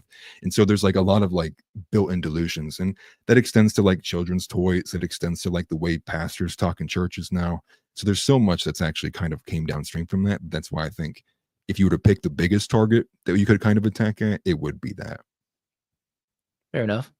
And there's just always their exceptions to the rule. I see Jamie here posted that. Funny thing is, I'm childless with 3 cats, single woman who doesn't vote for Democrats. And she says, I'm not offended. It's just I just find it funny, And that's the thing. Yeah. I mean, being able to laugh at that is something that a Democrat can't do. You know what I mean? They can't recognize or see the humor in that type of scenario. And that's Yeah, why they that's why got I so jokingly call offended. myself a misogynist. That's Like I that's don't why like they I'm got not, so I don't offended. hate women. Yeah, exactly. I want to protect women. But it's just funny that like how the Democrats ran with that. It's you should be offended, and they get offended for other people because JD Vance said something 3 years ago or 5 years ago or whatever. I mean, JD Vance was the one that also called Trump a Nazi at some point, but we understand that people's opinions change and people learn, and Right. the house of lies is a big house, so people that are paying Yeah. attention, people that don't take themselves too seriously, so seriously that they got to go and virtue signal and stand up for other people that don't even want it. um we see through the bull crap, and that's why I Right. think a lot of the women that understand what you're saying but don't get offended with it either, because um there's a grain of truth, and they understand that you're not actually directly talking about them if they know better. You know what I mean? Right. I could be wrong, but Yeah. I mean, part of me even thinks to take it a step further and just not even just like a men woman thing, but like men with property. I mean, like literally go back to exactly what it used to be. Now, I know there's probably good arguments against why that wouldn't be the case, but or why it wouldn't be a good case, seeing how the wealth transfer in the last, like, 10, 20, 30 years has been extremely negative to people. Um, there's good reasons on both sides, but I think the main point, though, too, that I really think is the bigger point, even if it's outside of voting, is just pushing back on this kind of like this machine. And you even alluded to it as well. This is not like, oh, this has just been happening in the last 4 years. I mean, if you trace kind of like the communist parasite that we got after World War II, we've had this like long-standing problem that we've been fighting for. I mean, this is be what 80 years now, 70, 80 years now. So the people we're fighting aren't like they just learned how to fight against the right wing like a couple years ago. It's like they've been practicing, planning, subverting. There's so many actors in this, things that I can't even name on this channel without, risking certain things because I view Yeah. things a specific way, that have evolved into this extreme kind of project of psychological warfare. So it's not like we fight each other with sticks and stones or we fight each other with weaponry. It's who controls the narrative, who determines what you see, right? Google dominates, like it's over 80% of the search engine space on the internet now. They have a large amount of control when it comes to that avenue. So many things kind of extend from that too. But I think I'm a pretty traditional guy, and so there's sometimes I can just look at something and I intuitively am like, I know that's wrong. Yeah.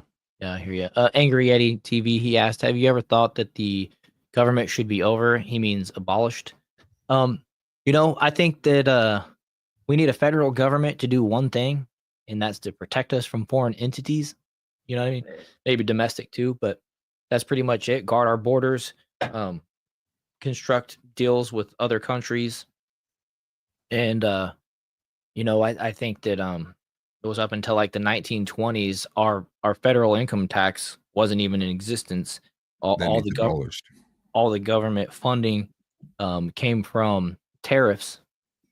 And I'd like to see it get back to that, and obviously remove a lot of the three-letter agencies in the process. So smaller government, smaller federal government, but I definitely think we need state government. That's what a republic is in my mind. We learned a lot about that during the pandemic. Your local government, your governor has a lot more control over your life than a president, essentially, like more directly. Yeah, things come downhill as far as like foreign trades and stuff like that, like talking oil or whatever. But gas prices and stuff like that, things we import. But I just feel like smaller, big government and stronger state government, and we'd all be better for it. Yeah. Yeah. No, I think abolishing federal income tax is a great start. I think abolishing property tax is another great start. I love what they're wanting to do with I don't know if they're calling it this, but like this stuff with like the usury, getting like the credit card debts interest rates to go down from like 25% to putting like a 10% cap on it. Yeah, Um, that's when you're just like eliminating like this all this kind of like ridiculous financial control that regular people don't have, and everyone's kind of subject to it. yeah. Even when it comes to like insurance companies and like just everything, I know like one of the big things in Trump's first term was allow people to shop health insurance around out of their state and stuff like that. Yeah. That could be just, it doesn't need to be federally ruled, to be honest with you. It could just be dealt with locally or whatever, but I don't know. just more federal laws. We don't have a king, you know what I mean? And that's definitely what the Democratic Party calls for. They want us to actually be a dictatorship ruled by a king under their rules, right? They want to make all the rules, and they want and we see it with their whole take on Roe versus Wade, whatever that's called. They don't even think the Supreme Court should exist, and as far as that Yeah. goes. Well, there's like one avenue I think I'm actually very anti states' rights, and that would be on the grounds of obviously abortion. But I bring this up all the time, the Jeff Younger story. Yeah. When you allow certain states to become refugee states for transgender childcare, and other states are refugee shelters for the complete opposite, which is what West Virginia is trying to do. With, I believe his name's Derek Evans, who's trying to make it so that Jeff Younger can get his kids and move to West Virginia, and they won't deport him, or what's the right word? Extradite him. Yeah, that's when I think, when you move to topics that are of such great morality, and this goes back to even the Civil War question, right? Which is like, why didn't the North let the Southern states decide what they wanted to do with slavery? The North decided that they should federally employ a statute on that morality of slavery. And I think, and I'm one to say too, I think that abortion is a more morally obvious question than what slavery is. And then you extend that to transgender childcare, which would be an extension of that, which is like castration and puberty blockers. I don't think it's correct to allow different states to decide when you can and cannot castrate a child, or alienate them from their own puberty and natural processes. That's where there's certain things where I'm like, that shouldn't be left up to the state. That should be a federal mandate, federal law. Like, this is banned across the board. Like, we don't accept this, period. Yeah, I don't disagree. Like 99% of me doesn't disagree, but there's that 1% that's like, you would think or you would hope that the states would just make it absurd to do that, but we know that it's not. And so like there's those sanctuary states or whatever. And so yeah, it would be nice for the sake of protecting the Constitution. I think that's something that the federal government should do. And if a state is not protecting somebody's constitutional rights, then the federal government, and I'm kind of thinking through this process as I go. But I do think that as if there's a state out there infringing on a constitutional right, then the federal government should be able to come in and fix that. You know what I mean? And I definitely think that having the right to live, survive your mother's womb, is something that we probably have a constitutional right for. The right to life and liberty, and all that type of stuff. So I don't think they had to write. They definitely didn't write in specifically abortion back then, because it was never even a thing. It was completely unheard of. But well, it was just so morally reprehensible. And back then we were a Christ-breathed nation. It was so such a rarity to even think that would need to be something legislated on. Would be like, your country would have had to have fallen, right? Like, it wouldn't be the America that they designed, and it definitely isn't. To have thought that like they needed to put some kind of protections in place for that. Well, they needed people back then too. I was just going to say, they needed people back then too. Like, if they would have aborted the sons and daughters at the rate we do now, the Civil War might have been won by the South. The Revolutionary War might have been lost. All these things. So people died at a much younger age, I think, back then, just generally. Yeah, with the shorter life expectancies, although it's generally not like the crazy ones they put out, or like they say, like 30 years old. No. But to even be more specific, though, like I bring up the Civil War because, say Trump doesn't win, and say things move to a position where now you have like 18 or 19 states, and they are, workplaces are paying for women to go get abortions. You can travel. If you live in Oklahoma, we'll pay for you to come to, Washington or whatever nearby kind of lefty state. I think they were doing that in Missouri too. Yeah, I mean, at a certain point, you're going to end up getting a large number of guys who are like, I'm not doing this. I'm not going to let you do this. And then, what then? And so what ends up happening then, if, Oklahoma says, okay, like, we know that this lady was pregnant. We know that she left, and we have the receipts from her workplace that she is trying to seek an abortion in Missouri. And then Oklahoma says state marshals over to Missouri, but then they're met by Missouri police. Right. And then you have a standoff right there. Now you actually have two acting security forces of two different states that oppose each other. Then what happens, right? Because the first instance that happens and Oklahoma tells the people to stand down, they'll never actually act on that extradition, period. So then move the timeline down a little bit. Say the people of Oklahoma get tired of that, and they're like, no, dude, if this person goes and does this, we want the extradition to be carried out. Well, then now you're going to force like actual kind of combative or hostage negotiation between states, I think that would be like the Right. actual beginning of what you would see that would be another civil war. And then you Yeah. carry that to things like the transgender stuff as well. I think when you get states that are so morally opposed to each other on something that's so very, I mean, now extremely common, that I think is an opening for when it's going to be like an actual kinetic warfare where people take things into their own hands and they say, no, Yeah. I'm not playing by this. Yeah, it definitely pushes people over the edge or whatever. That makes sense. So yeah, you do need some type of, I guess, overruling committee like the Supreme Court to be able to adjudicate those type of things. But unfortunately, I mean, people still break the law. Like I said, I'm pretty sure it was Missouri was allowing. They're even busing. I think they're paying for buses for women that were coming in from Kansas. Uh, I don't think it was vice versa. I'm pretty sure it was Missouri that was doing it. As a Planned Parenthood that got caught doing it. Yeah. Somebody with undercover cameras or whatever. I'm Sent pretty like sure Elon even initially floated this idea for acted like people a who worked at 13-year-old. Tesla, and then he pulled it back. Oh, interesting. Yeah, I think they like had a 13-year-old, somebody that was claiming to be 13 or whatever, trying to hide it and getting assistance from their school or something and going over there and paying for the whole thing and trying to act like they're at school all day. It was a pretty, I can't remember the exact details, but it was something crazy like that. It's just like, man, things people will do for money. But Right. yeah, that's something that, you know, protecting your kids and stuff like that from a man's perspective is you know, worth fighting for. Priority number one. Yeah. Yeah, exactly. My voice just keeps going out. I I feel think that. I know the more we do this, the more we're gonna have to like, drink honey, drink water, get like special concoctions to be like right. how to make my voice last longer. Right, exactly.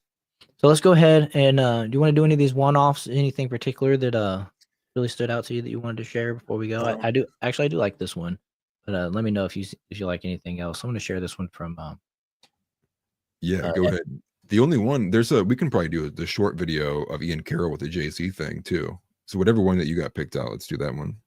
Okay, well I just wanted to share this one real quick. I thought this was cool because there's a couple food dyes, or at least one I know that's banned in Europe that we still use here in foods. And so it's got a picture of RFK Jr. and it says the FDA may ban food dyes within weeks. I think that'd be a good thing moving forward for the MAHA movement, making America healthy again. But the FDA may outlaw food dyes within weeks. Bombshell move would affect candy, soda, and cakes, revolutionize American diets. And Yeah, it's like red 3, yellow 5.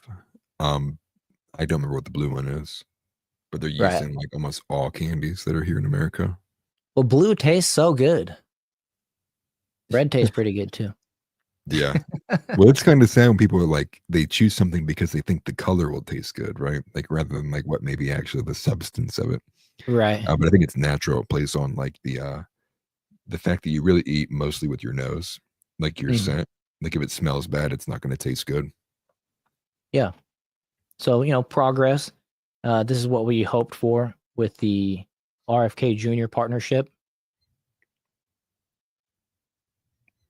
with Donald Trump. Let's see here. While food companies must ensure that the food they market is safe, they're also only required to ensure that their products meet FDA standards. This means that thousands of products that contain this chemical can remain on the market. He argues that there is no reason for the additive to be in the food. I'm talking about the dyes. So yeah, I mean, it's a step in the right direction, and it's nice to see that we're going to start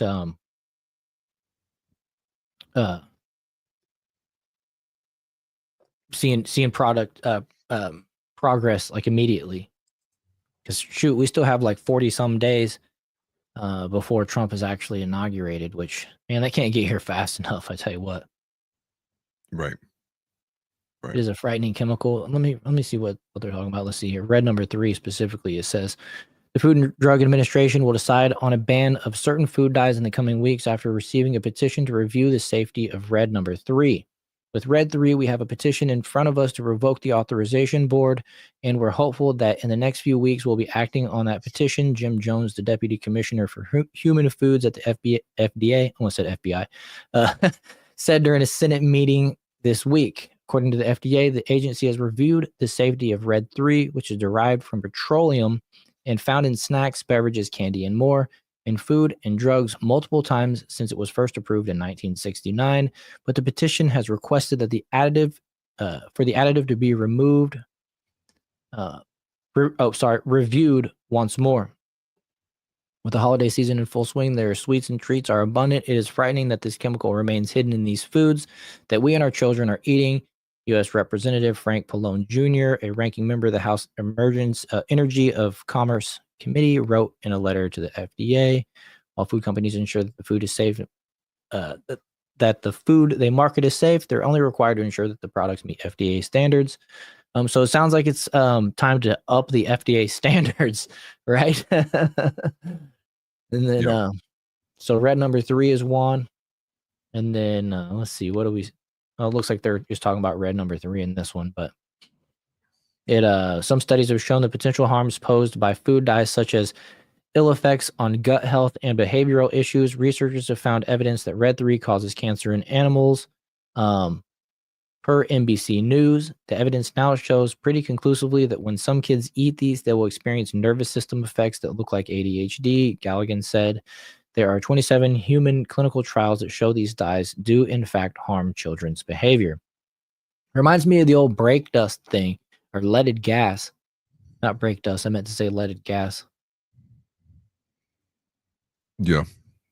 Like leaded gas was like people were breathing the fumes, and it was literally like causing issues with their central nervous system or something like that.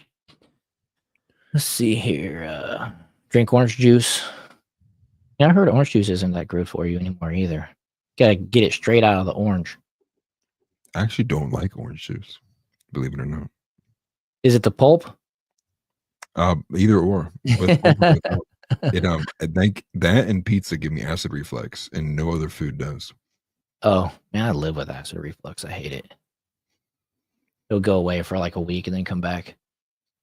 Would that affect the food coloring, like what we use for frosting or green beer? I don't know. Yeah. Red sounds scary. Red 3. We'll have to look into that a little bit more. Well, yeah, that's what all of the food dye purposes are. Specifically, the red 5, the yellow. The red 3, yellow 5, red 40, blue 1, and there's another couple major ones. I believe red 40 is the one that you see that would be in like things like Big Red. Anything that kind of gives that food the very kind of unnatural red color. That's why candy and pop are like the more specifically ones that are being targeted here, or not targeted, but will be affected. Mhm. And that's because they're trying to sell candy, right? They're trying to sell sugary things that attract themselves to children. It's actually kind of like a play on, so that kids want to pick the candies that's super colorful. Things like Skittles, Mike and Ike's. So without that, though, the majority of these things would be not colorless, but rather more so just very dull. They wouldn't have that super bright coloring to them. The Skittles would kind of like be eye popping. I'm sure some of the colors might actually be colorless. But it definitely wouldn't be like that super kind of neon kind of coloring that you would see in Walmart. Oh, bummer. We got to judge food by its taste instead of the rainbowy color, right? Yeah. I saw that they used like Fruit Loops as a good example or whatever, and just like, I think people will still eat it. They'll understand if it's for their own good. They don't need to have the red. I saw just me said, I think that's different than the food coloring that we're using for cookies and stuff. I hope so, because I'm about to make some Christmas cookies and pass them out to my neighbors. There are like healthy ones. There are healthy things that you can use like organically. Yeah. Just crush up some cranberries and use it for your red dye. Yeah, well, I think red 40 is made from. Well, I could be wrong on this. Someone could fact check me. It's either red 40 or red 5. One of those two. It's one of the red ones. It's actually made by crushing a specific kind of bug, and the bug secretes a very a fluid that has the similar chemical composition as like aluminum. And they kind of they grind these bugs up, they drain that fluid out, and that's what red 40 is. Gross. Yeah. It's more healthy, but it's gross. I'm just teasing. Yeah. And then you wanted to show this other one, and then we'll wrap it up. Which one was that? Or do you have it staged? It's just the Ian Carroll one. Yeah, I can stage it because I have it right here. Okay. It loads here. I scrolled real fast. I didn't see it. It's just 3.5 minutes of Ian Carroll, just real short and sweet, talking about Jay-Z being named in the new Diddy lawsuit, because the Diddy lawsuit was refiled. I don't think it's like a retry, but there was a refiling that added Jay-Z's name to it. So I actually haven't watched this myself, but I'm assuming it's good because it's Ian Carroll. And he's probably going to explain a bit of the details surrounding why Jay-Z was now named in this. Okay. Well, Jay-Z just got named in the Diddy lawsuits. We've been saying it for a long time. And this is just the start. There's a lot more coming. Jay-Z has been accused in a civil case, and just accused, not convicted, in a civil case of raping a 13-year-old girl in the year 2000 with Diddy. This is a suit filed by Tony Busby, this dude out of Texas. And I just want to clarify what's happening in the music industry here is that this allegedly happened after she was driven to a party after the MTV Video Music Awards. Because what is coming out is that this is mainstream culture being done by most of the biggest names at the after parties of the award shows. This is like, the reason why this is crazy is because everyone knew, because it was an open secret, because it was happening in the middle of the mainstream culture.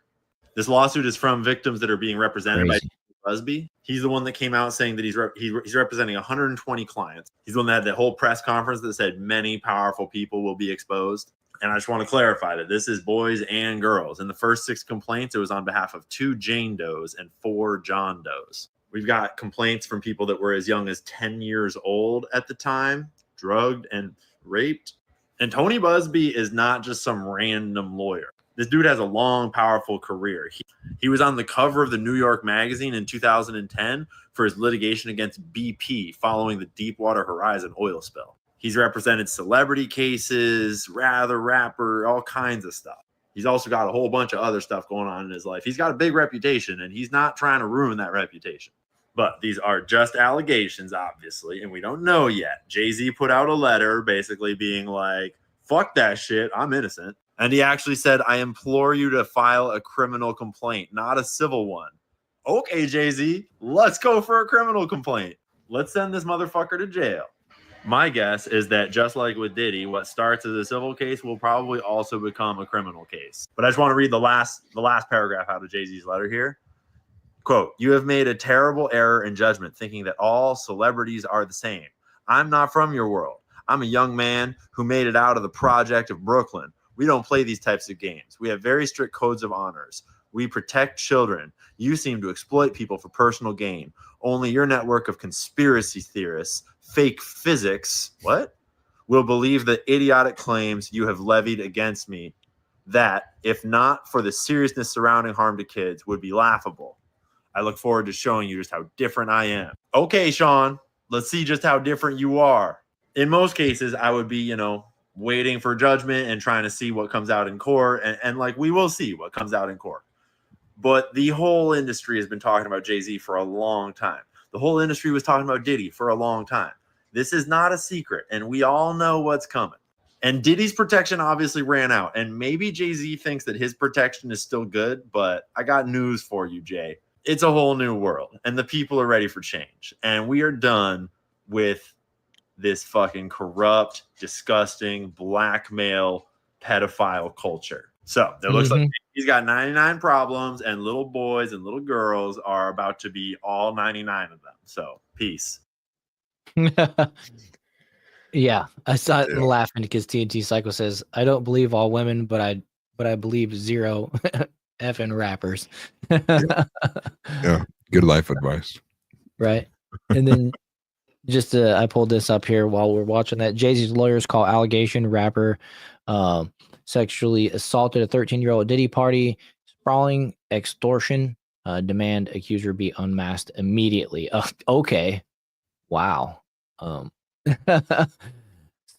they can be Jane Does unless they're going up against this one, right? So lawyers for the 99 Problems rapper, born Sean Carter, have filed a motion asking a judge to dismiss the claim. He also wants the identity of the anonymous accuser to be disclosed immediately to the public. Wow. Filing accusations, the lawyer representing. So how long ago was this? In 2000. So the 13-year-old now would be 14 years older, so 27 ish. Maybe they Yeah, she'd be should. like almost 40. Maybe they should have to come out and face the accuser, or you know what I mean. I don't know. I don't like I don't like the accusation kind of behind the safety of non-transparency. I don't know. That's one of those weird things. Yeah, I guess in the context of, for argument's sake, if you were to believe that this was a real thing that happened and there was a real network like this that's been in existence for as long as people say it is, then the anonymous would make sense, because then there would be a powerful entity that Yeah, could also do things that would silence you or propagandize against you, ruin your life, prevent you from getting to um, the witness stand, being able to stand trial for a whole bunch of different reasons. right, So I think that there are reasons why right. it's good that they can stay anonymous. I mean, yeah, I guess, and I guess it would just be up to the discernment of the judge who's actually gonna oversee it or something like that. That this is credible enough to look into, and also worth protecting the person's anonymity. I can't say the word anonymity. Yeah, anonymity. But I think about like the people that accuse Trump, the people that accuse Bill Cosby, this whole Me Too movement type of thing, and I just want to try to remain consistent. So I don't know.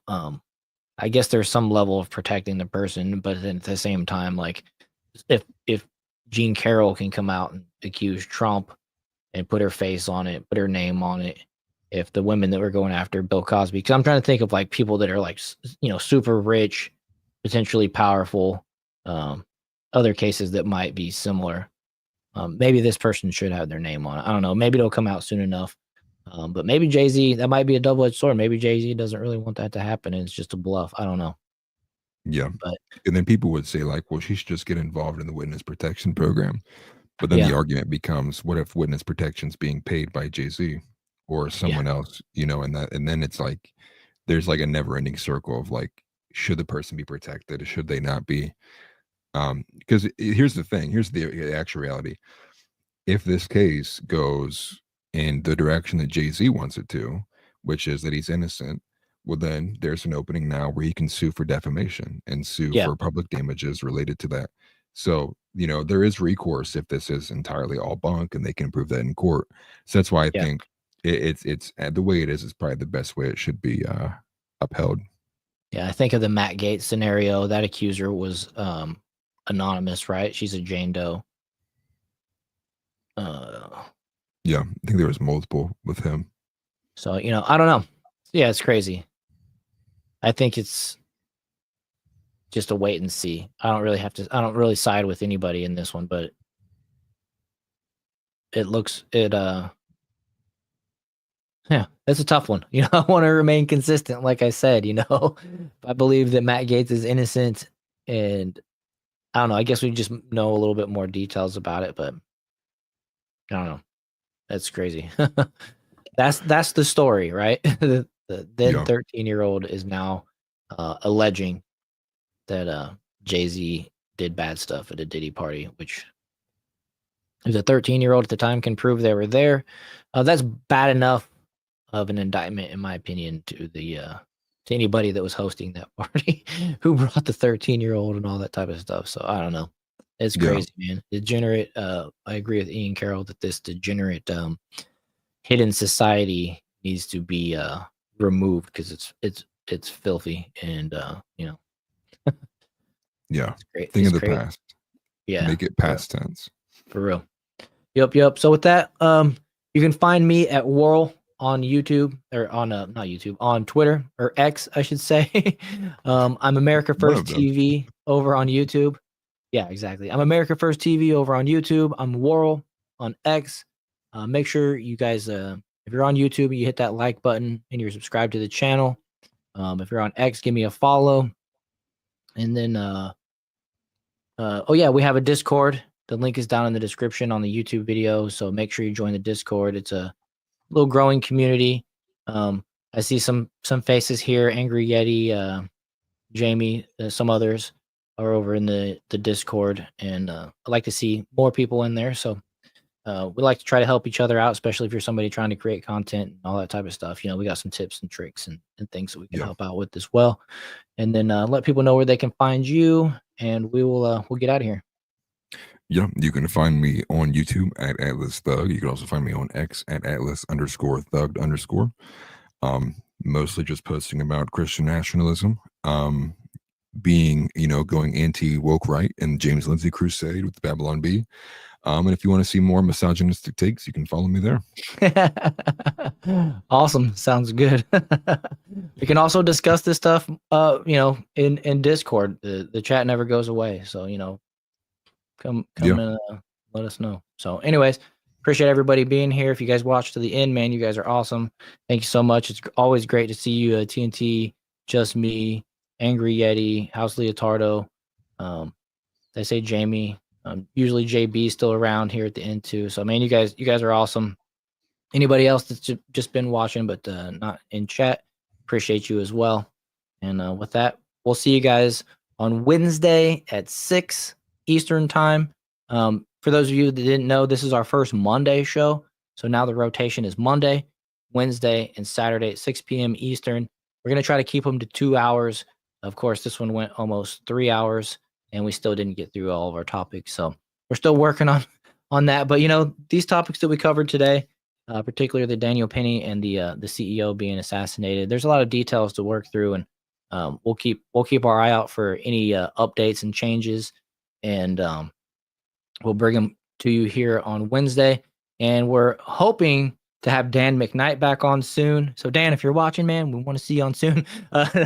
Because we want to talk about the whole thing that's going on in Syria, but I want to have Dan as a part of that conversation. I think he'd be a vital piece to that. And so we've been in contact already and stuff like that. And so we're going to try to make that one happen soon if he can make it, So anyways, if he can't, we'll probably get into it by Saturday, but there's a lot to cover in that one as well. TNT Cycle just said Marjorie Taylor Greene was swatted. A woman died crashing into the responding officers. Dang, that's crazy. What's wild is I just saw that when I was scrolling through. It was breaking. I'll put that on the screen just real quick since you brought it up. Let me see here. Rep. Marjorie Taylor Greene claims foreign bomb threat targeted her Georgia home for quote for Palestine. And this just came out a couple hours ago. So Republican Marjorie Taylor Greene claimed Monday that a foreign bomb threat targeted her Georgia home after local law enforcement received an email that had been traced to a Russian IP address. So maybe that's not the same story. This isn't about her being swatted, but looks like from the pictures, the bomb crew came in. I've constructed. Well, okay, I'm not going to say that. I didn't construct anything. See, it doesn't mention that. So I guess this is a different story. I was confusing the two, but that's crazy. I can't believe that happened, TNT. We'll look more into it and get into it in more detail probably on Wednesday, because she seems to be one of the favorite targets nowadays as well. Same story. Yeah. Oh, you misrepresented? Oh, okay. Same story. It's probably in here. I'm just scanning through really fast about the person. Okay, so she wasn't swatted. It was a bomb threat. Okay. So we're on the same page at least. They didn't mention the person being killed though, so let's see.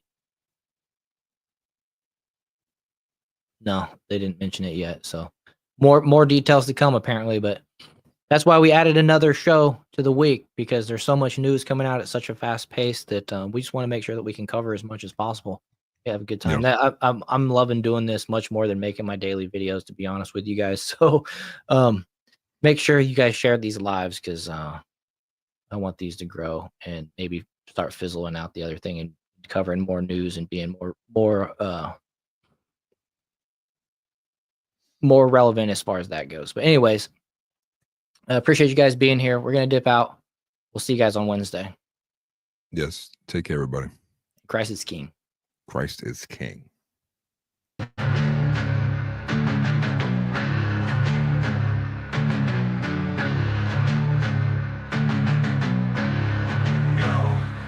Let's roll rolling Atlas Dog. We here to bring the truth. Jar open this podcast. We breaking through the fake news. They try to silence us, but we will be subdued. We're bearded alpha males here to save the youth. Spitting fire on the mic with the bass Christian takes. Exposing the lies, keeping the demons at bay. We ain't afraid to speak up. We won't be swayed. Jar open this podcast where the truth is laid. Jar openers, cracking open the lies. We're rolling Atlas Dog. We're here to rise. Bearded alpha males saving the youth from the godless demons, spreading the truth. We ain't playing games, we're on a mission to awaken the masses with our intuition. Pulling out the corruption with no inhibition. Jar open this podcast, sparking a revolution. We're not afraid to stand tall in a world full of deceit. We're the voice of reason, bringing light to the street. Keeping it real, never missing a beat. Jar open this podcast where the truth meets the heat. Jar openers, cracking open the lies. We're rolling Atlas Dog, we're here to rise. Bearded alpha males saving the youth from the godless demons, spreading the truth. Jar open this podcast where the truth will never cease. Join us on the journey to bring back peace. We're rolling Atlas Dog, fearless in our release. Jar open this podcast where the lies will decrease.